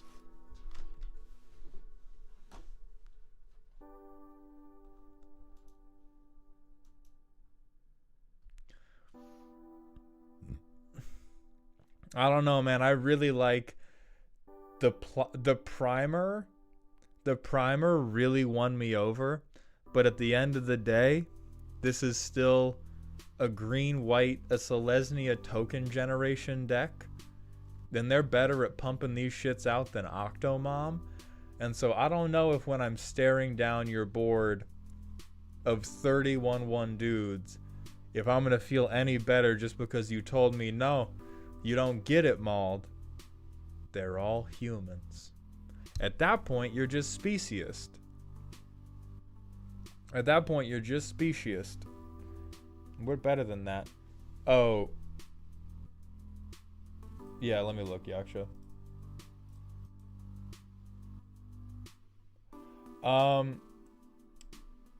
Yaksha, if you could try to put it in, I think it's good. I'm not married to it. I would like to see if we can. I would like to see if we can get it in there.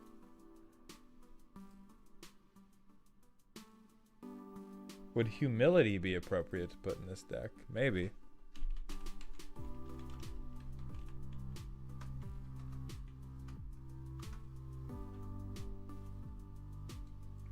Yes, probably.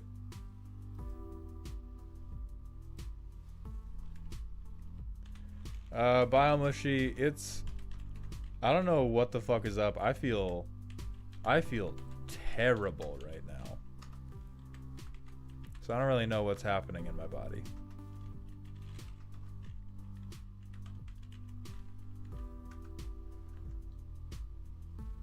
I'll tell you what though. If you resolve Overwhelming Splendor on yourself, I will concede the game to you then and there. I will shake your hand and give you my deck if you resolve Overwhelming Splendor on yourself and then beat me to death.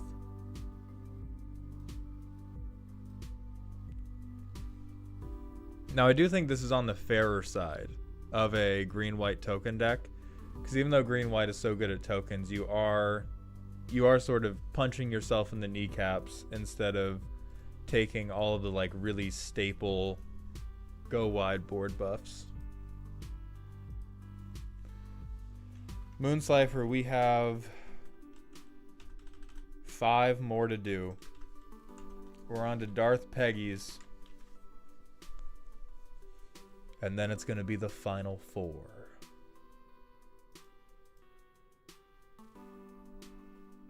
Yeah, no Seahoof. No Seahoof. Like, we've got Oherthok, but I'm inclined to forgive Oherthok.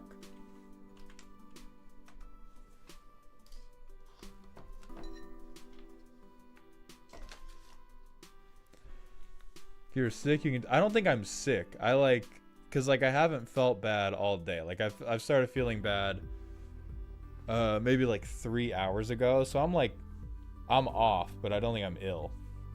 Will I do this again? Most certainly I will. I'm just not sure exactly when. Because this is basically... Ooh, no, I definitely... I made myself a steak that I thought was a little bit questionable but tasted fine. And I'm gonna guess that I made a little fucky wucky there. Yeah. It didn't smell bad.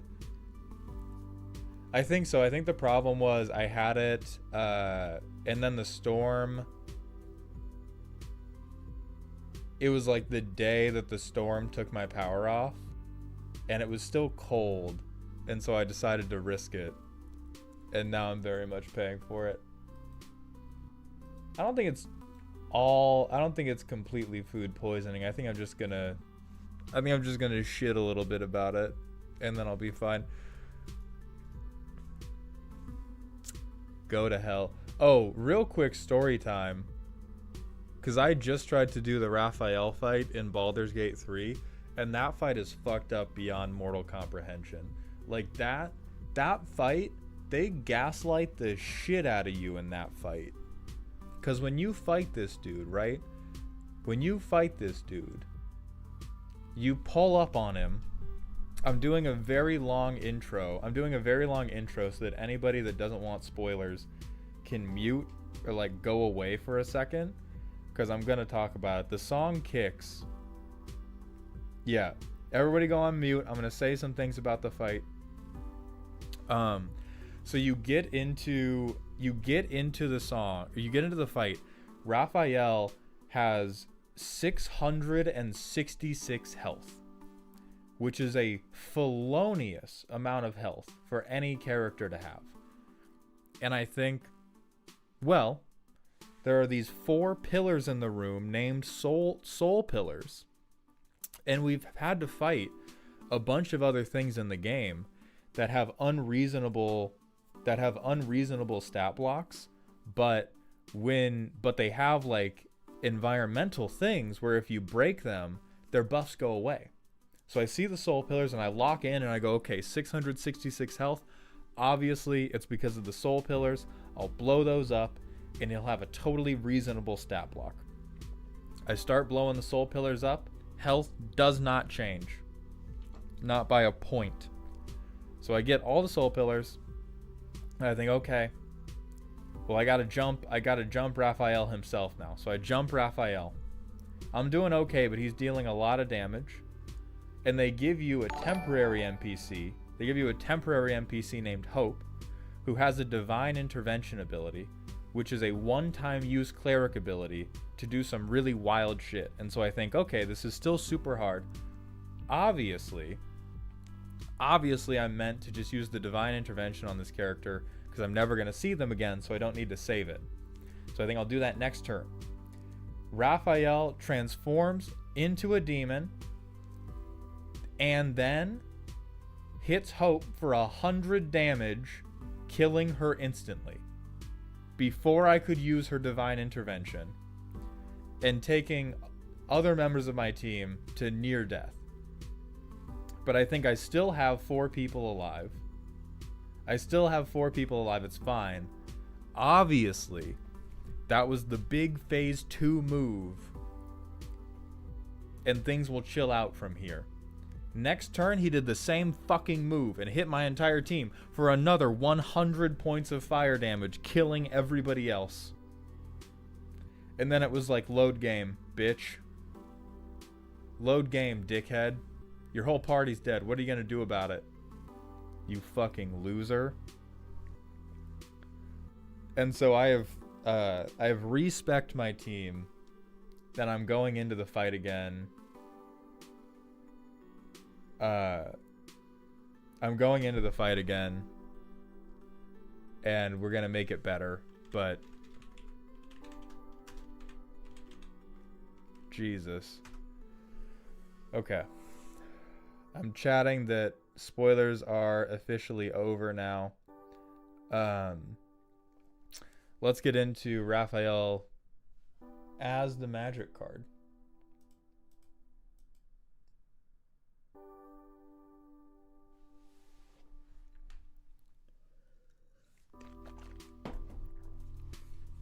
Okay, so bad boys have +1/+1 in lifelink. If any creature was put into your creature card was put into your graveyard, you make a devil. Whenever a source an opponent controls deals damage to spite. So this is worse Phyrexian Obliterator, but it does have madness. So they might be going for like a loot angle.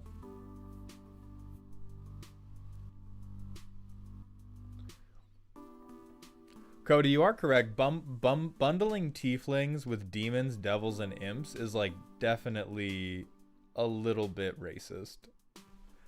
It's definitely a part of why people are mean to tieflings in Baldur's Gate, and it's a little fucked up. Burnished Heart makes sense. Foretell here is interesting to me. Maybe it's to play off foretelling a bunch and trying to use lifelink.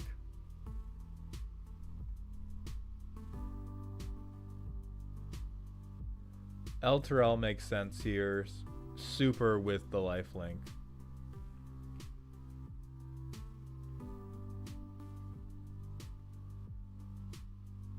Yeah, sacrificing makes sense. Sacrificing.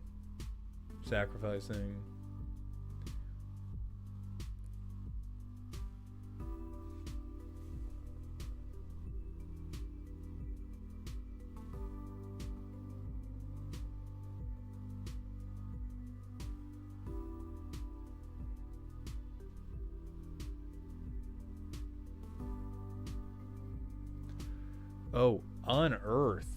That's crazy.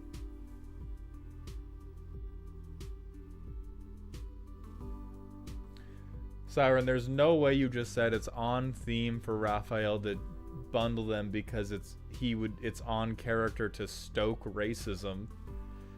You're right, I just hate that you said it. Okay, so this is Rakdos Beatdown.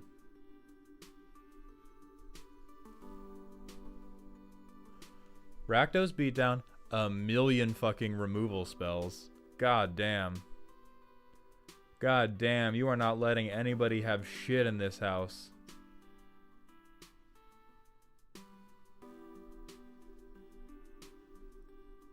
Oh, fuck you. Fuck you, the sun is a deadly laser looking head ass. I said this in the roast. I said that Raphael is just a Selesnya life gain deck in a fancy fucking coat. And this is what, yeah, at least you aren't comboing. Oh, couldn't help yourself, could you? Couldn't help yourself. I know it's on theme. I know it fits in with the flavor of the deck, but you just couldn't stop yourself. You just couldn't stop yourself. And Phyrexia, sure. Yo, you are not letting anybody have a single goddamn creature. Like, you are recurring so much stuff. But this is... So that's 1, 2, 3, 4...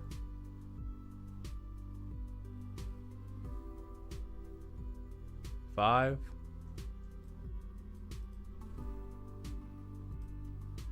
6, 7, 8, 9, 10, 11, 12, 13.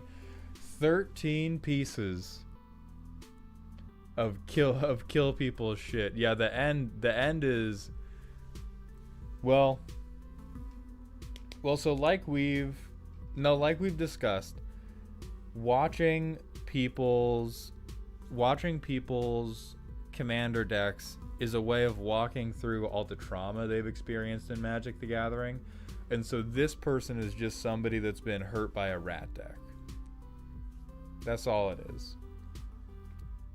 Oh yeah, and they have Meat Hook 14. This is just somebody that's experienced the bad touch from a rat deck. Or they have a friend who plays Nazgul or something like this.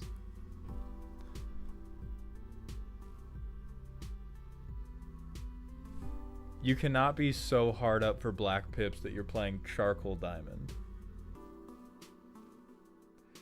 Why are we playing Charcoal Diamond and not Rakdos Signet?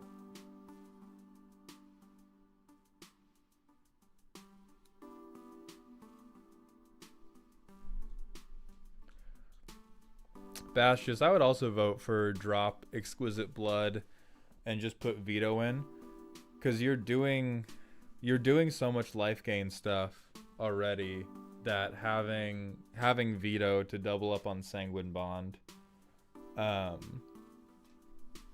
makes more sense to me. Responsible land base, like this is a responsible enough land base. You super don't need Charcoal Diamond here.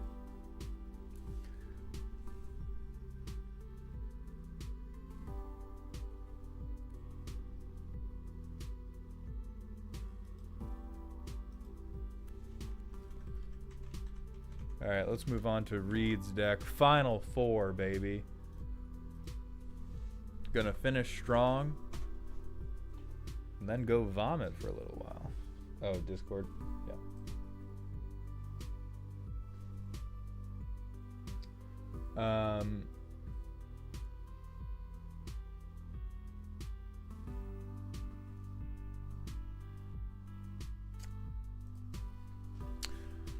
Smaller, white lettering, air quotes, put you should roast D's and then N parentheses. So by smaller, I mean like,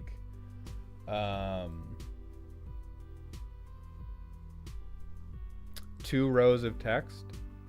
So you should, bottom row, roast D's, and then bring it in so it's maybe like only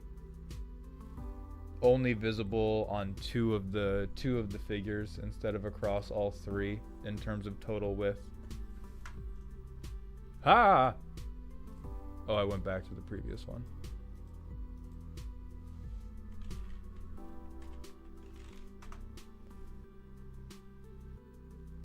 Dirty Ishin coming through.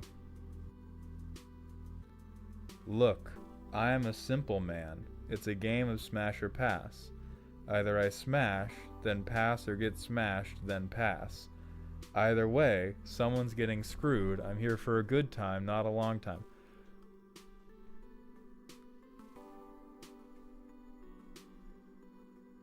Oh, it straight up is just Ishin. It's Ishin, but he's a Viking.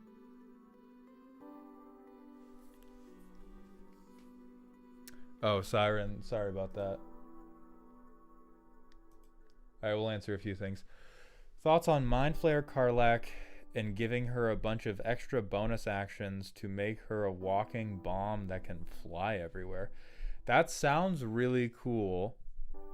I don't know how you make Karlach a bomb. I'm still in my first playthrough.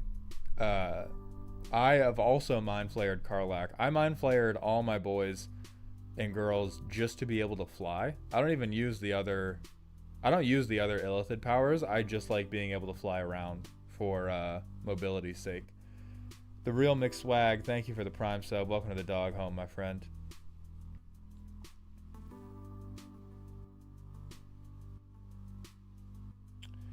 Wolfgar or Ishin? Who's hotter? Wolfgar, no question. Ishin looks like a fucking cop. Ishin looks like a cop. Yaksha, if you can still hear me, great.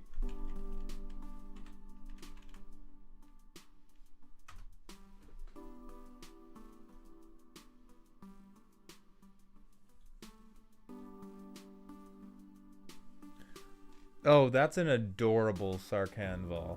I love the chibi art on this shit. I hate what it's doing.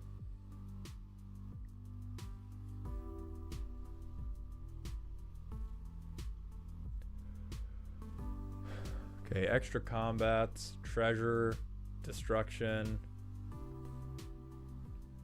Oh boy.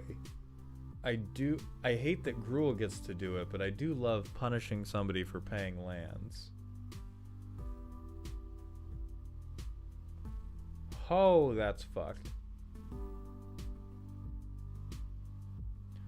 Okay, so we have good attack triggers, gang.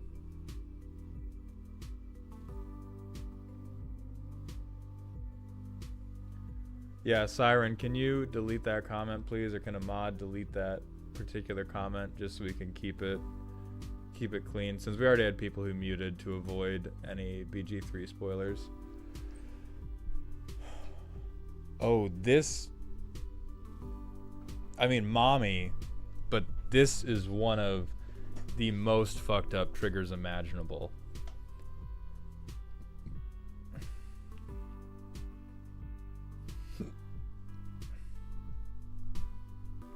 Yeah, honestly, like, I don't know if this is dirty Ishin. This might just be better Ishin.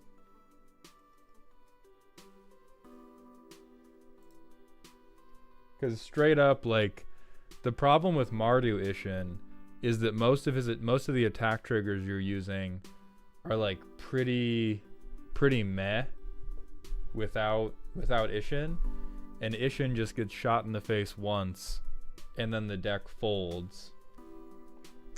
Whereas this deck, even if you never get to, like, if you keep Wolfgar out, this deck goes tits to the pits fucking crazy.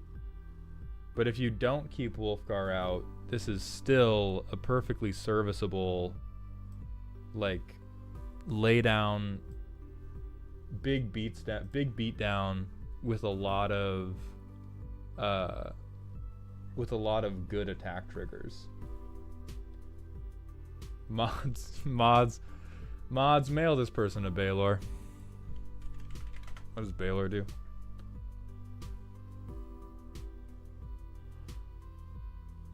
Oh yeah, that's super good.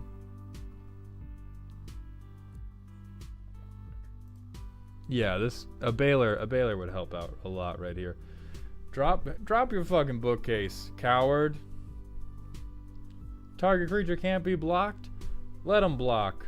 They're gonna fucking lose.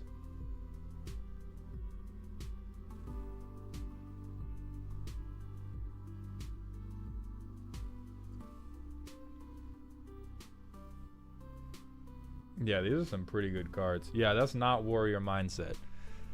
You need to be on the warrior grind set for this deck.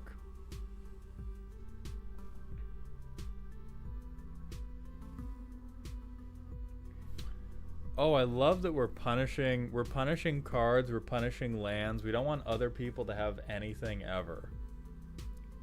I like that.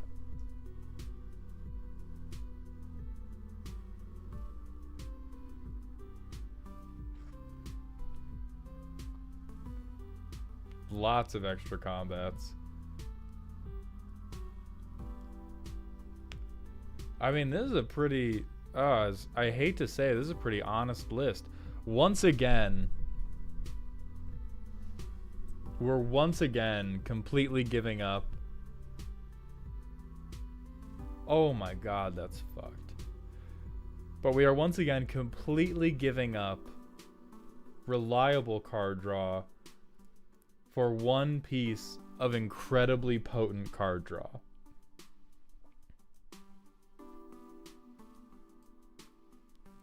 We're just going, hey, well, how many cards would I need to draw in one game? Like 30? Got him. Got him. We're good.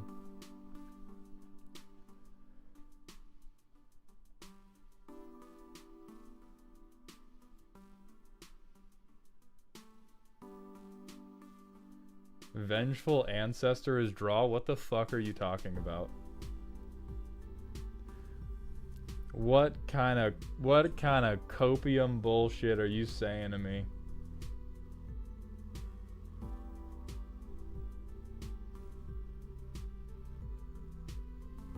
Oh, sorry, they have fucking Harmonize.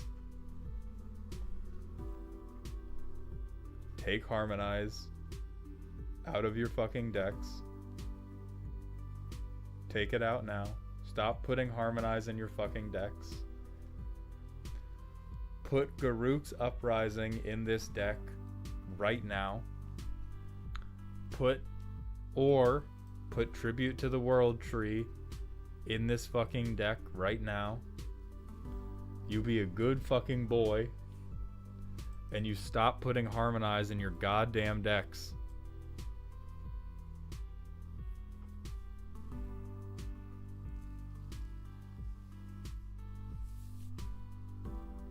Oh yeah, fucking Beast Whisperer, bro. Where is... Let this little mama come whisper in your ear. He is going to tell you something that you might like to hear. This is 4 mana, and you suddenly have 35 other card draw spells.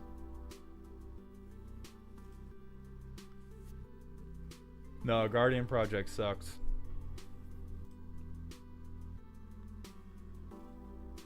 That's me spreading misinformation. You should also, in casual, you should definitely be running Guardian Project.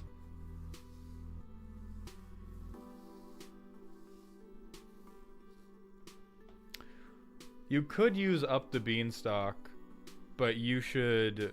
The order you should take card draw in is Guardian Project, because it's an enchantment, so it's harder to remove. Then Beast Whisperer, because it hits all your creatures. Then Garruk's Uprising, because it'll hit plenty of your creatures.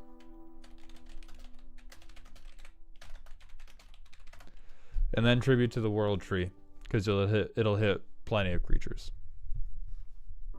Oh, you got Garruk's already.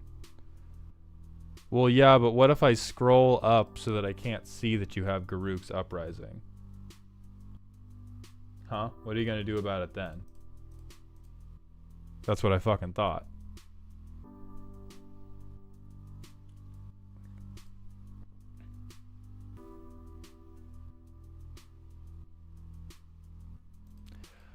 You probably want the trample, Boa. Just to get your shit through. Now we're gonna move from what is honestly a very real and based Gruul combat list. Oh yeah, Colossal Majesty is good. It's good that you have that. So we're gonna move from this very real and based list to Will's list that says the goal of this deck is to stasis lock the table. Snow problems. So it's a Sultai. It is a Sultai stasis lock the table deck. Okay, you can play snow permanents. You can untap snow permanents. We have... This is the chat GPT list of planeswalkers to make a motherfucker angry. Or this should be Tasha's. But Oko and Karn, that really sets a fucking standard.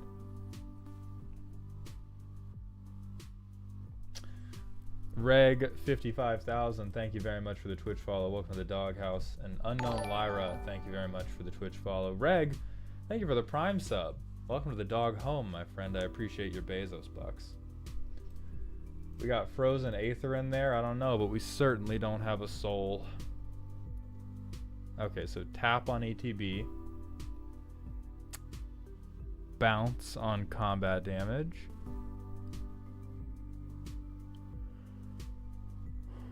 Steal shit. Card access. Bounce.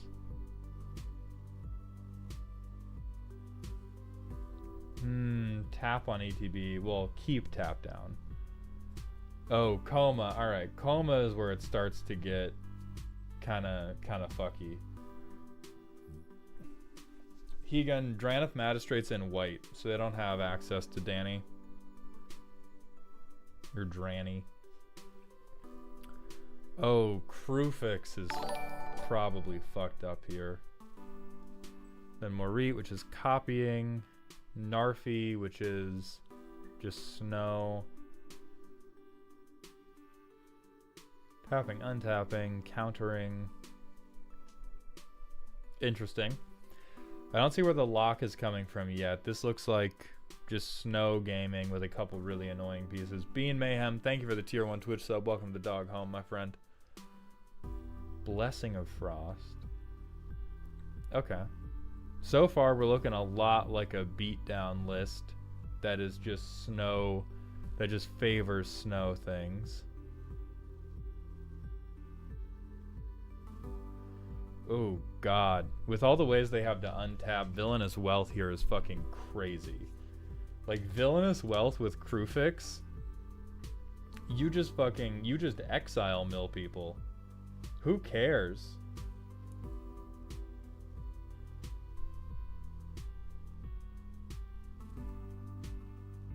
We scrolled past it, but I saw the fucking thing. I saw the fucking winter orb. Okay, so we've got removal. Yeah, we have the Yahoo Answers Sultai interaction list. All very normal of you.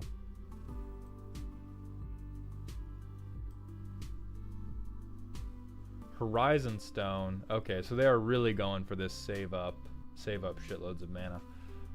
Oh fuck. All right. Tap stuff down.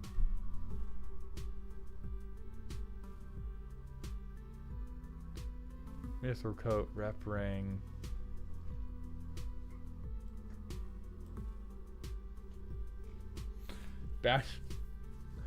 I love back to basics. Back to basics is the wake up call that every commander player needs to have every once in a while. Like you just gotta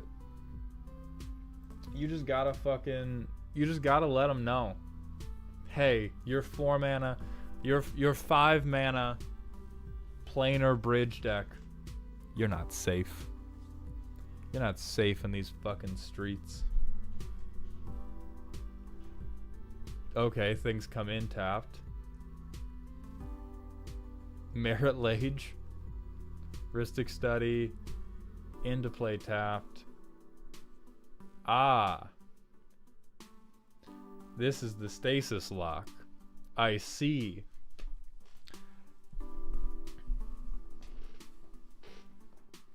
You're evil. I mean, I hate it. The only and double Merit Lage. We have Mr. President, a second Merit Lage has hit the 99. The only point I'm going to give you back. Is that this deck does look like it's at least trying to build enough of a board state to win after you stasis lock the table.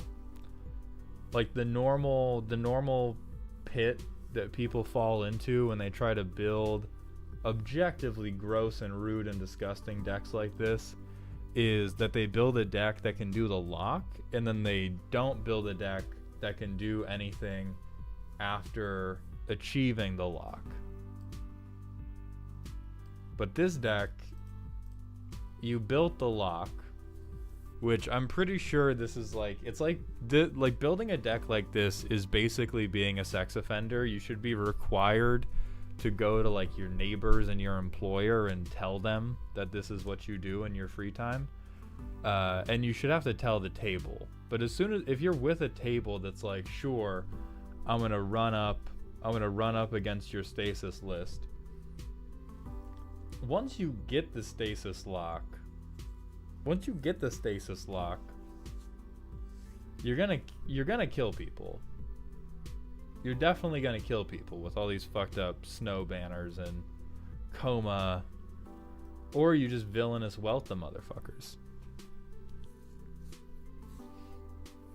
So Derp, the stasis lock is literally a card named Stasis where players skip their untap steps, and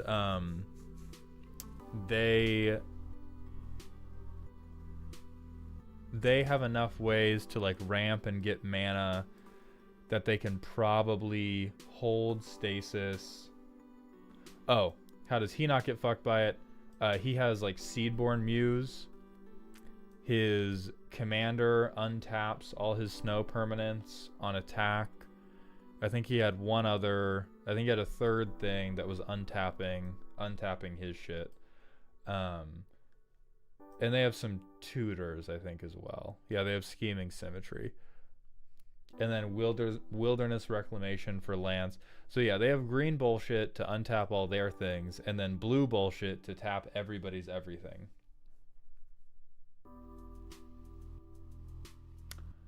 Oh, true.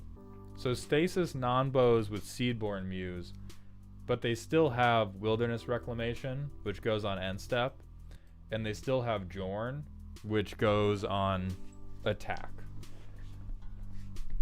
But Seedborn Muse is good enough that just because it non-bows... No, they have the orbs too. They have the goddamn Winter Orb too. Yeah, so Seedborn still combos well with their Winter Orb, and Seedborn also combos with Crufix and Horizon Stone to save up mana for a bunch of bullshit. So this works, and they have a plan to free me from my fucking suffering, but this is not snow problems. Somebody in chat said it best, you are a registered stasis offender if you play this deck.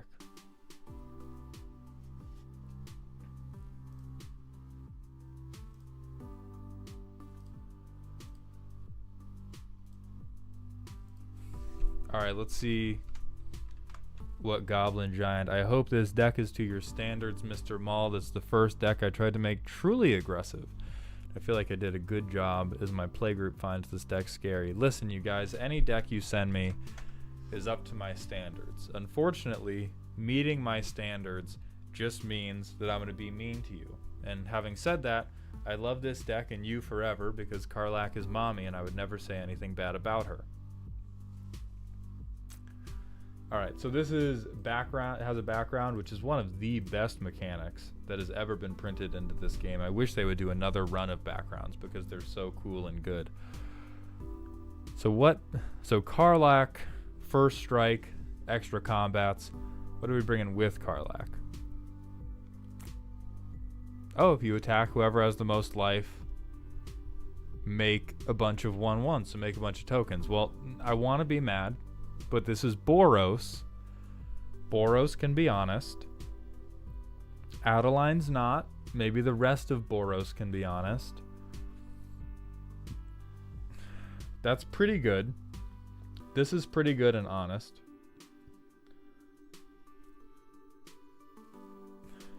Whenever Battle Angel of Tears deals combat damage, draw a card. If they have more cards, draw a treasure. This is communism. I love this. Boros needs this. Carl, hey Omald, love the videos. How do you feel about hats?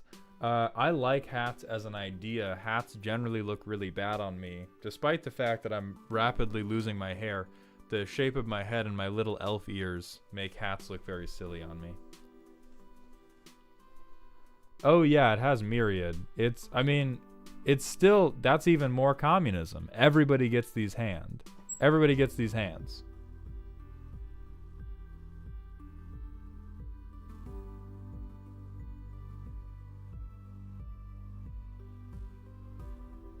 Convoke. If you create a token, draw a card. Alright. Alright.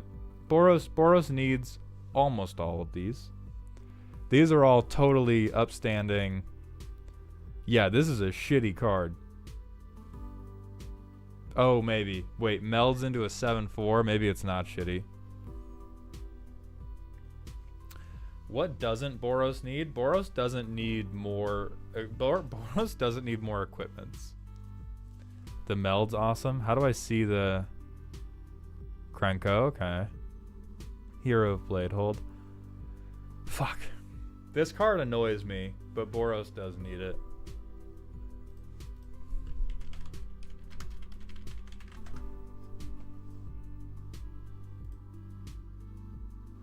Trample Haste. Whenever it attacks, put 2 3/2 colorless Eldrazi horror creature tokens onto the battlefield tapped and attacking.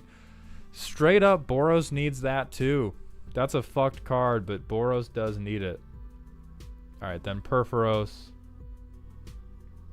Sun Titan. Yeah, I mean, they left out... Listen. You left out Mondrak. You left out Oherthak. You left out Divine Visitation. This is some fair red-white gaming. Some fair-ass red-white gaming. And here's all the fucking board wipes. Here's all the goddamn This is about as fair as Go Wide gets. And Go Wide pretty much lives in the land of unfairness. Like Go Wide, you're basically an Olympic lifter or a bodybuilder. Like it's just assumed from the outset that you're cheating. So if you manage to avoid cheating at any step of the way, 100 points.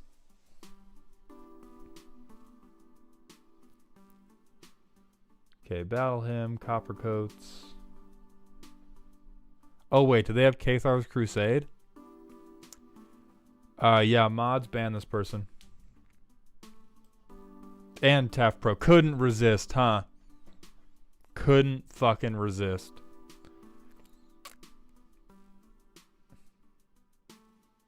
I mean, to be fair, this deck does almost need it with their board wipes. Brit Bread, I need clarification on what you require cheating. Anything that makes your deck do better than mine or displeases me for even a moment.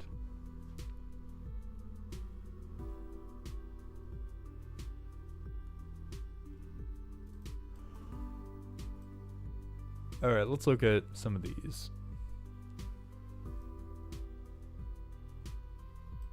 So Cathar's Crusade, this is fucked. Honestly, this card is fucked, if nothing else, for the math that it subjects your table to once you resolve it in a token deck. Like in terms of power, it's probably the table's fault for letting you do this. Oh yeah, you probably haven't updated this deck in a while. If you're in the stream or if you're in the video, you need a non-Pakal in this shit. Post haste, my guy. You need this card in your deck yesterday. You need it in right now. They do have Rabble Rousing. So we got all the mana rocks. All the mana rocks for this fucking honest Boros gaming list. Whenever you attack with 2 or more creatures, draw a card. Real. Monarch. Oh, X to each opponent, where X is the number of creatures you control. That's crazy. What a fucking target on your back. But damn, that could go off really hard. Yeah, Opulence makes sense. Impact Tremors makes sense. Virtue makes sense. Ooh, I was already nauseous. I'm growing more nauseous by the minute. Boros, a non-Pakal is the point at which it becomes Boros wanted a non-Pakal. They didn't need a non-Pakal. They wanted her. And they got her, and most other colors get what they want as well and not what they need. But they didn't need Miss Pakal.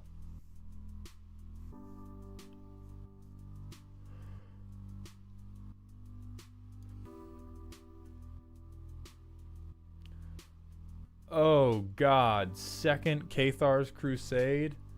Ephemeral Cathar's Crusade? It's creature prowess. It's goddamn creature's prowess.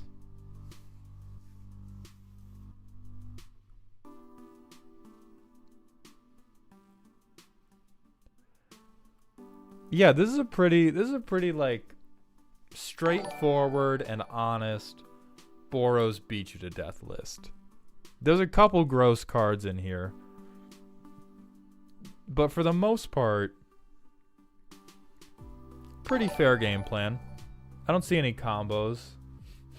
I don't see any fucking, there's no like walking ballista to tip me off that you're actually onto the bullshit. But yeah, if you put a Neem Pakal on this thing, it goes. Fallen a Cell and Quails, thank you very much for the Twitch follows. Welcome to the Doghouse. Karma, if you fucking say another word about Anointed Procession, I am unmaking your Twitch account. Nobody tell them. Nobody tell anybody about Anointed Procession. Nobody say a goddamn word about the Anointed Procession. Derp, we're not taking any more deck requests at this time. We're going to announce another event for deck roasting. But right now we had way more than expected, which I appreciate very, very much. But I want a little break after we finish this. Corazon, thank you very much for the Twitch follow. Welcome to the doghouse. We have come. Shut the fuck up about the divine visitation. Mods? Whack that guy's pee-pee.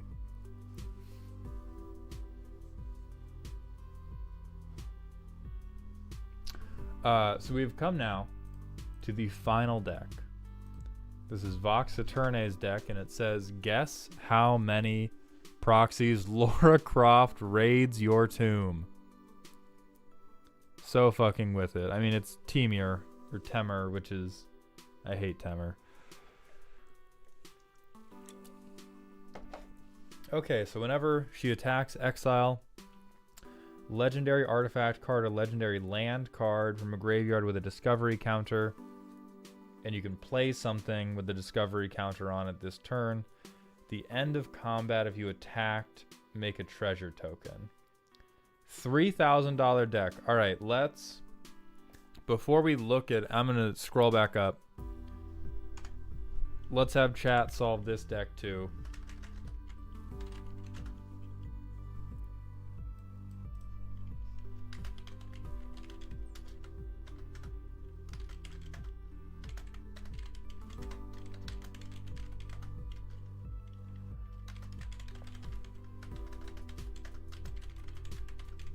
All right, let's start guessing. Let's start guessing how many dollars they're gonna put in each of these things.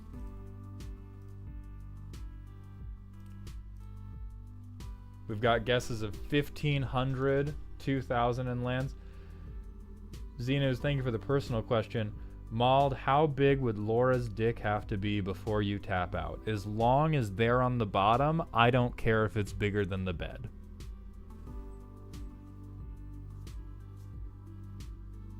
As long as it's not, as long as I'm the top, I don't care if we're making love on a planet that is entirely Lara Croft schlong, orbiting around the sun, before I get on a rocket ship back home to Earth. But if they're on top, then I'm tapping out pretty immediately because I'm just not into it. Rye Bread Bear, thank you. I hope you enjoyed it, my friend.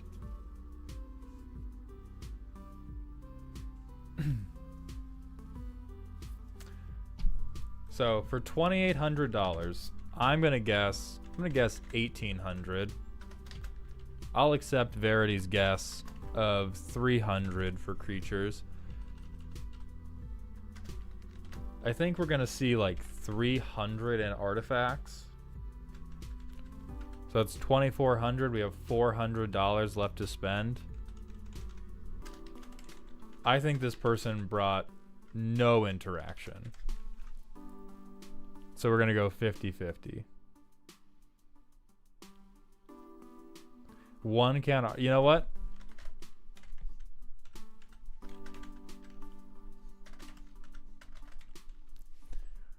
We're saying absolutely no interaction. Well, you can steal from opponents too, but I feel like if you want to be reliable, you probably take your own artifacts.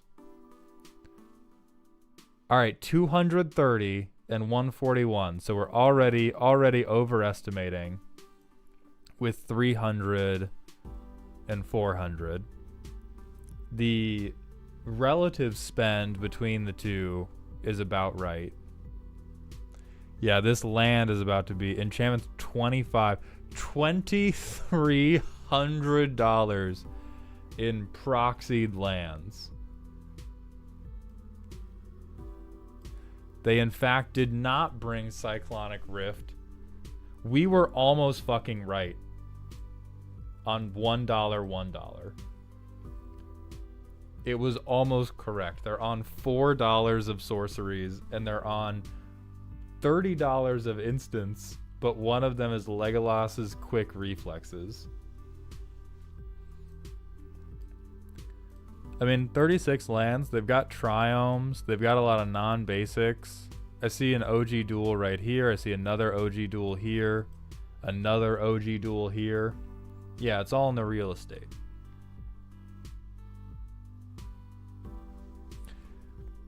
They've also got the expensive OG duels, so it's like 800, 700, 400. So that's 1900. That's $1,900 that they're laying down just to get 3 lands. So yeah, mods, hit this motherfucker with a back to basics.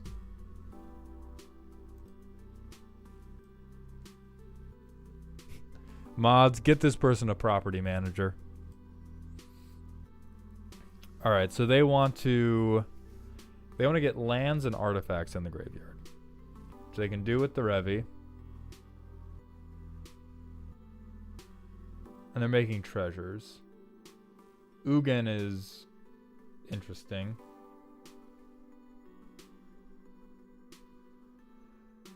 A Kalpakal.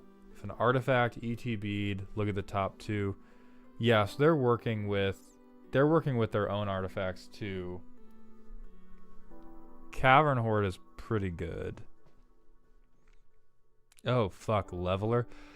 Oh my god, Emery. Where's the fucking combo out? Where's the fuck? So this is an artifact deck. This is an artifact deck masquerading as some sort of like fucking treasure deck. But I've seen too much. I've seen Goblin Engineer. I've seen fucking Ethereum Sculptor and Emery Lurker of the Lock. And you have Jolene the Plunder Queen. What the fuck? What is Canine doing? What in the hell is Canine Mark 1 doing? Faldorn's probably there as a discard outlet. And they're doing stuff from exile.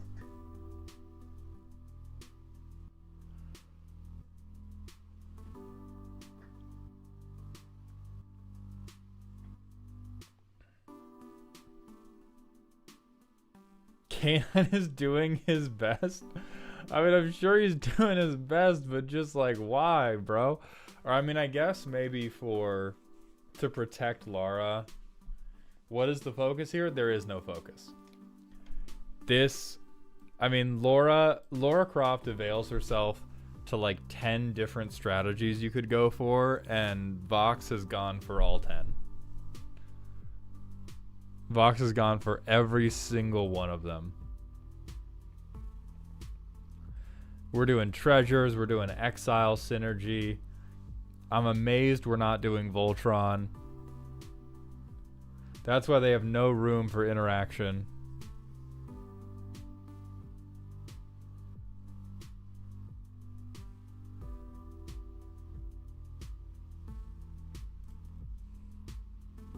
Yeah, the enchantments are just...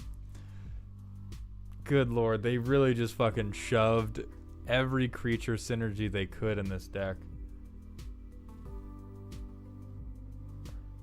It's crazy to me that they don't have land sacrifice. Because the amount of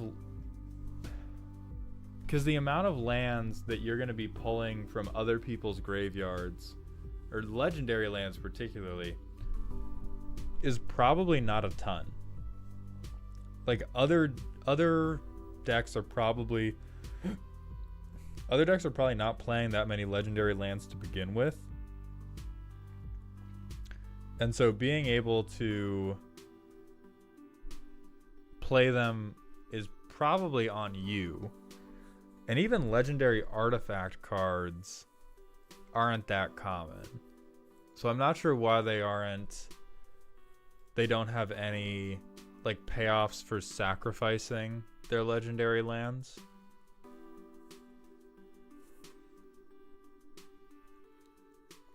I guess they could recur Inventor's Fair.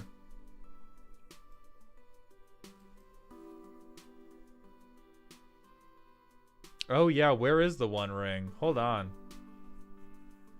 They really didn't bring the One Ring, God bless them.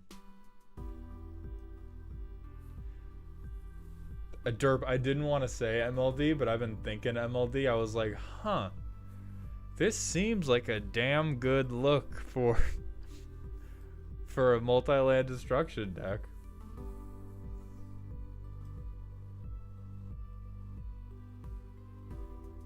What the fuck is the Indomitable doing in here?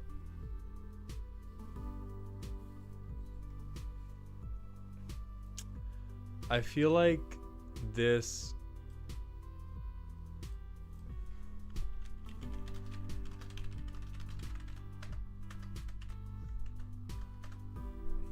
Is this the one? Yeah. So I feel like this deck is this meme, but trying to not build a land destruction deck.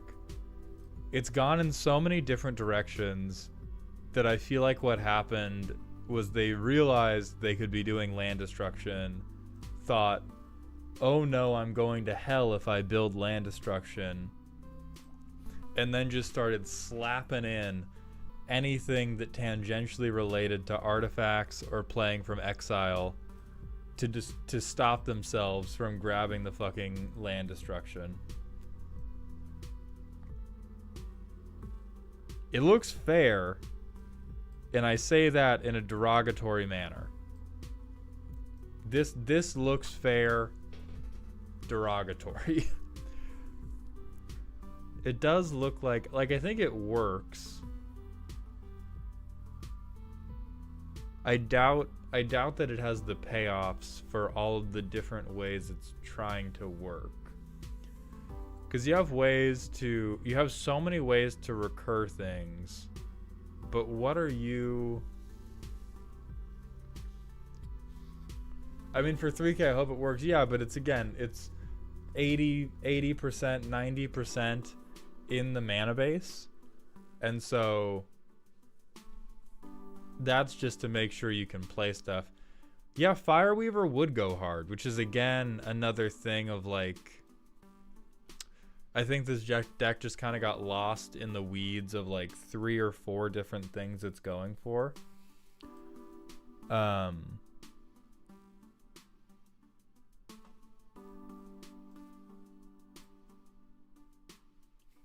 Yeah, the legendary stipulation does make it a little bit weird, so I'm not exactly sure what like the best version of that deck would look like. Oh yeah, Reaver Cleaver needs to get the fuck in here right now. Reaver Cleaver gotta get the fuck up in here.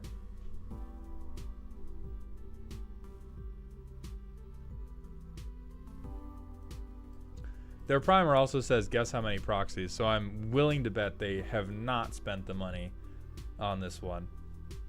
That said, absolutely would.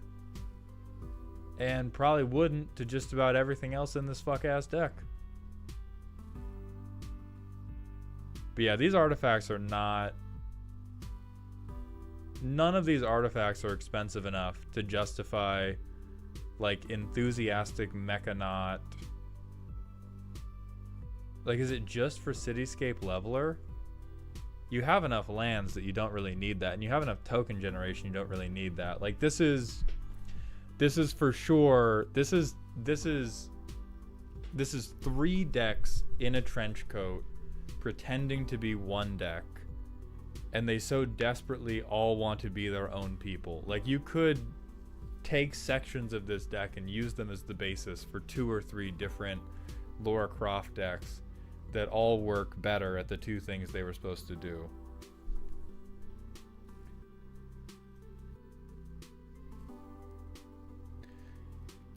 I do like that they avoided all the staples for things like K9 Mark 1. Like, they had a vision that they saw through to the end. Now, unfortunately, that vision needs some glasses. but I believe in it.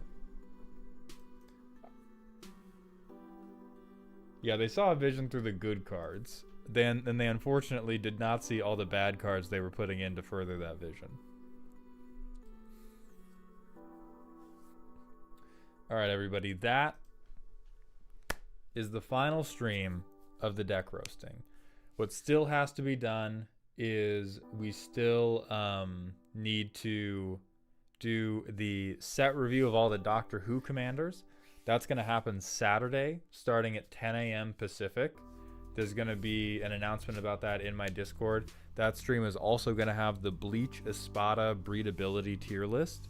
And then after that, we're going to have all of the fulfillments from the subathon complete. And we're going to go back to our normal streaming schedule. And then I will, of course, immediately announce the next big event that we're going to do. There's a personal question from Xenus and Derp. Derp, no, I'm not looking at any more fucking decks. I will scream. I have enjoyed this very much. It was a great time. I appreciate all of you participating and giving me so much fucking money. My brains will come out of my ears if I look at one more deck list. Well, yeah, we didn't hit the OnlyFans because we didn't get that far. We also have another random smasher pass. No, not the silent dart. We're not doing the silent dart. Oh yeah, let me talk about how this is gonna work for next time. Because we do oh, absolutely no. Absolutely no. So let's talk about how the scheduling is gonna work for the deck roasting next time around. So the way it's going to, come on Excel, fuck off. Yeah. The way it's gonna work is we're gonna sell them in batches, and the batch view only. I made this. What do you mean request edit okay.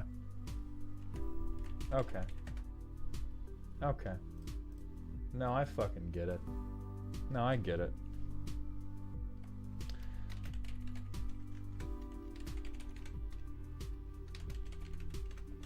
So the way it's gonna work next time is we're gonna sell in batches, and in the whoops.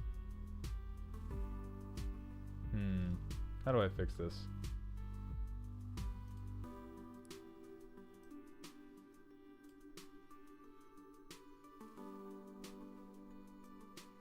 This is going to be extremely scuffed, but just put up with me for a moment. Oh, fuck off. Alright. So the way it's going to work is we're going to sell in batches, and with each of the batches, the price is going to increase, and we're going to give you the date. We're going to give you the date that your deck is going to be roasted when you buy it. It's not going to be like a live you buy it, we roasted this stream. We're going to say like batch 1, and then we're going to sell like 15. We're going to sell like 15 spots for batch 1. And batch 1 is going to be the early bird special and is going to be $30. And we'll say this is not when the next one is happening, but we'll say it's like March 1st, 2024. You get your deck roasted then. And then we're going to do batch 2. And we're going to do 15 more. And that'll be 50. And that'll be for the next week. And so we'll do these on like a weekend or something.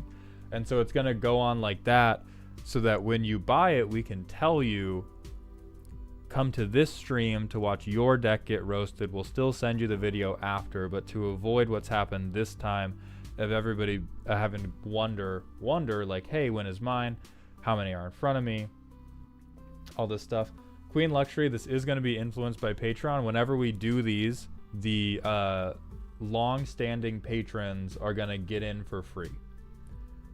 So if you're not a member of my Patreon and you want to join down there. For this one, it was anybody that was above the $10 a month membership level got to submit a deck list for free, and you also get to go first. So really, batch 1 would look like all my patron decks. And then the other sold batches would happen after that.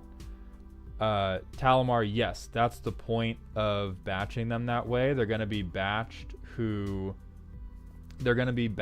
in a way where we can get through everything in a batch between 2 streams.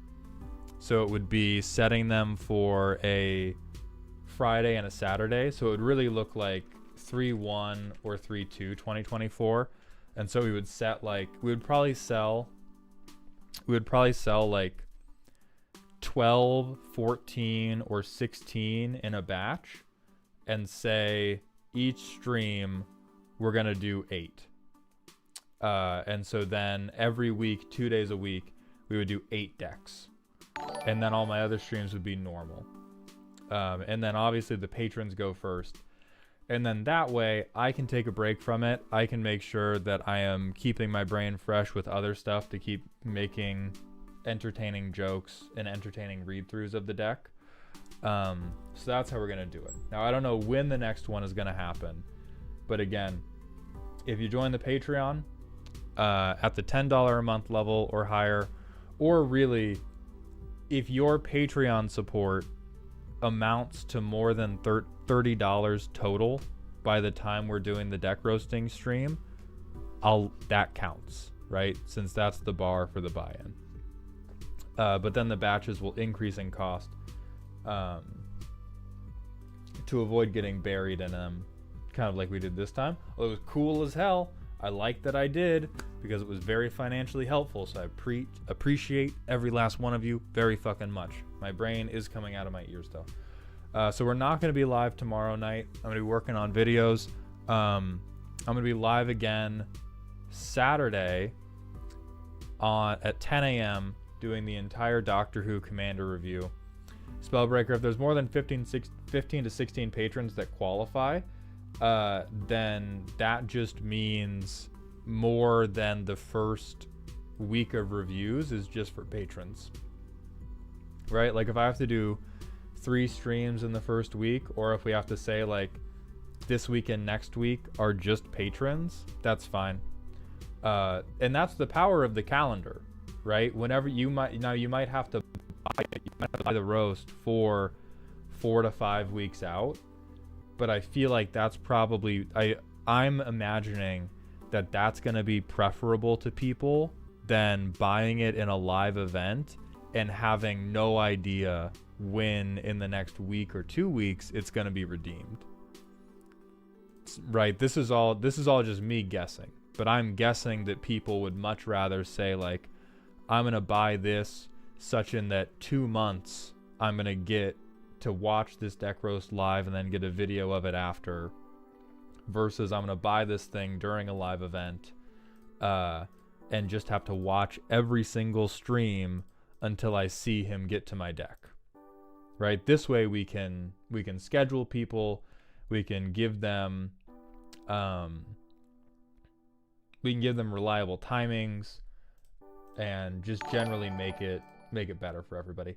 I will be figuring out a way to impose some type of like, you can't buy multiple slots, so that somebody can't just buy like, so that people can't fucking scalp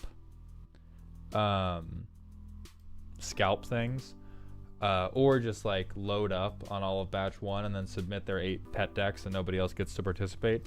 So we're going to be doing something like that. There's going to be, again, making it non-live also makes it way easier for me to handle the administrative stuff, because this was literally like,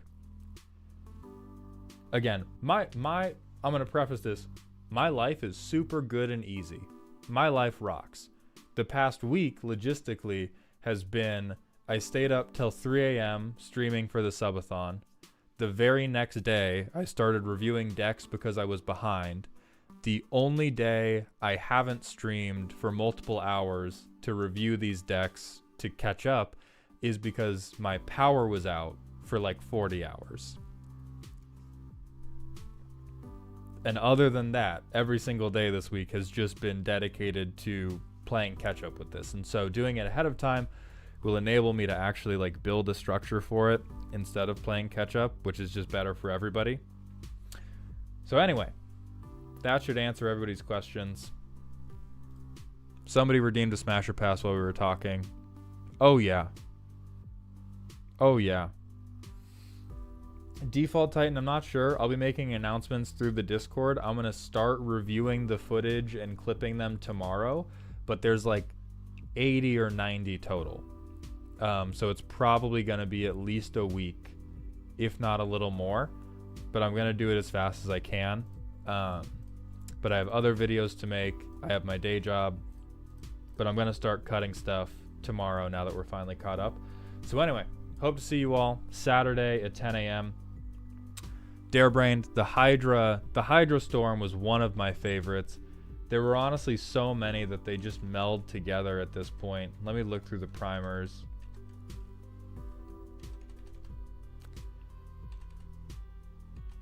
I liked Bright's Psychic Venom Pauper deck.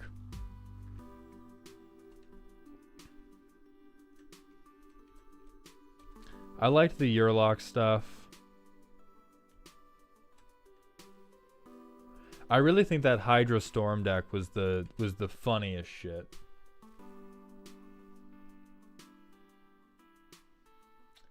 Talamar, I'll follow up with you if I do. For now, I'm just going to end the stream because I've said it like 8 times. I will see you all Saturday at 10 a.m. Pacific to talk about Doctor Who. Thank you all. I hope you're having a good week.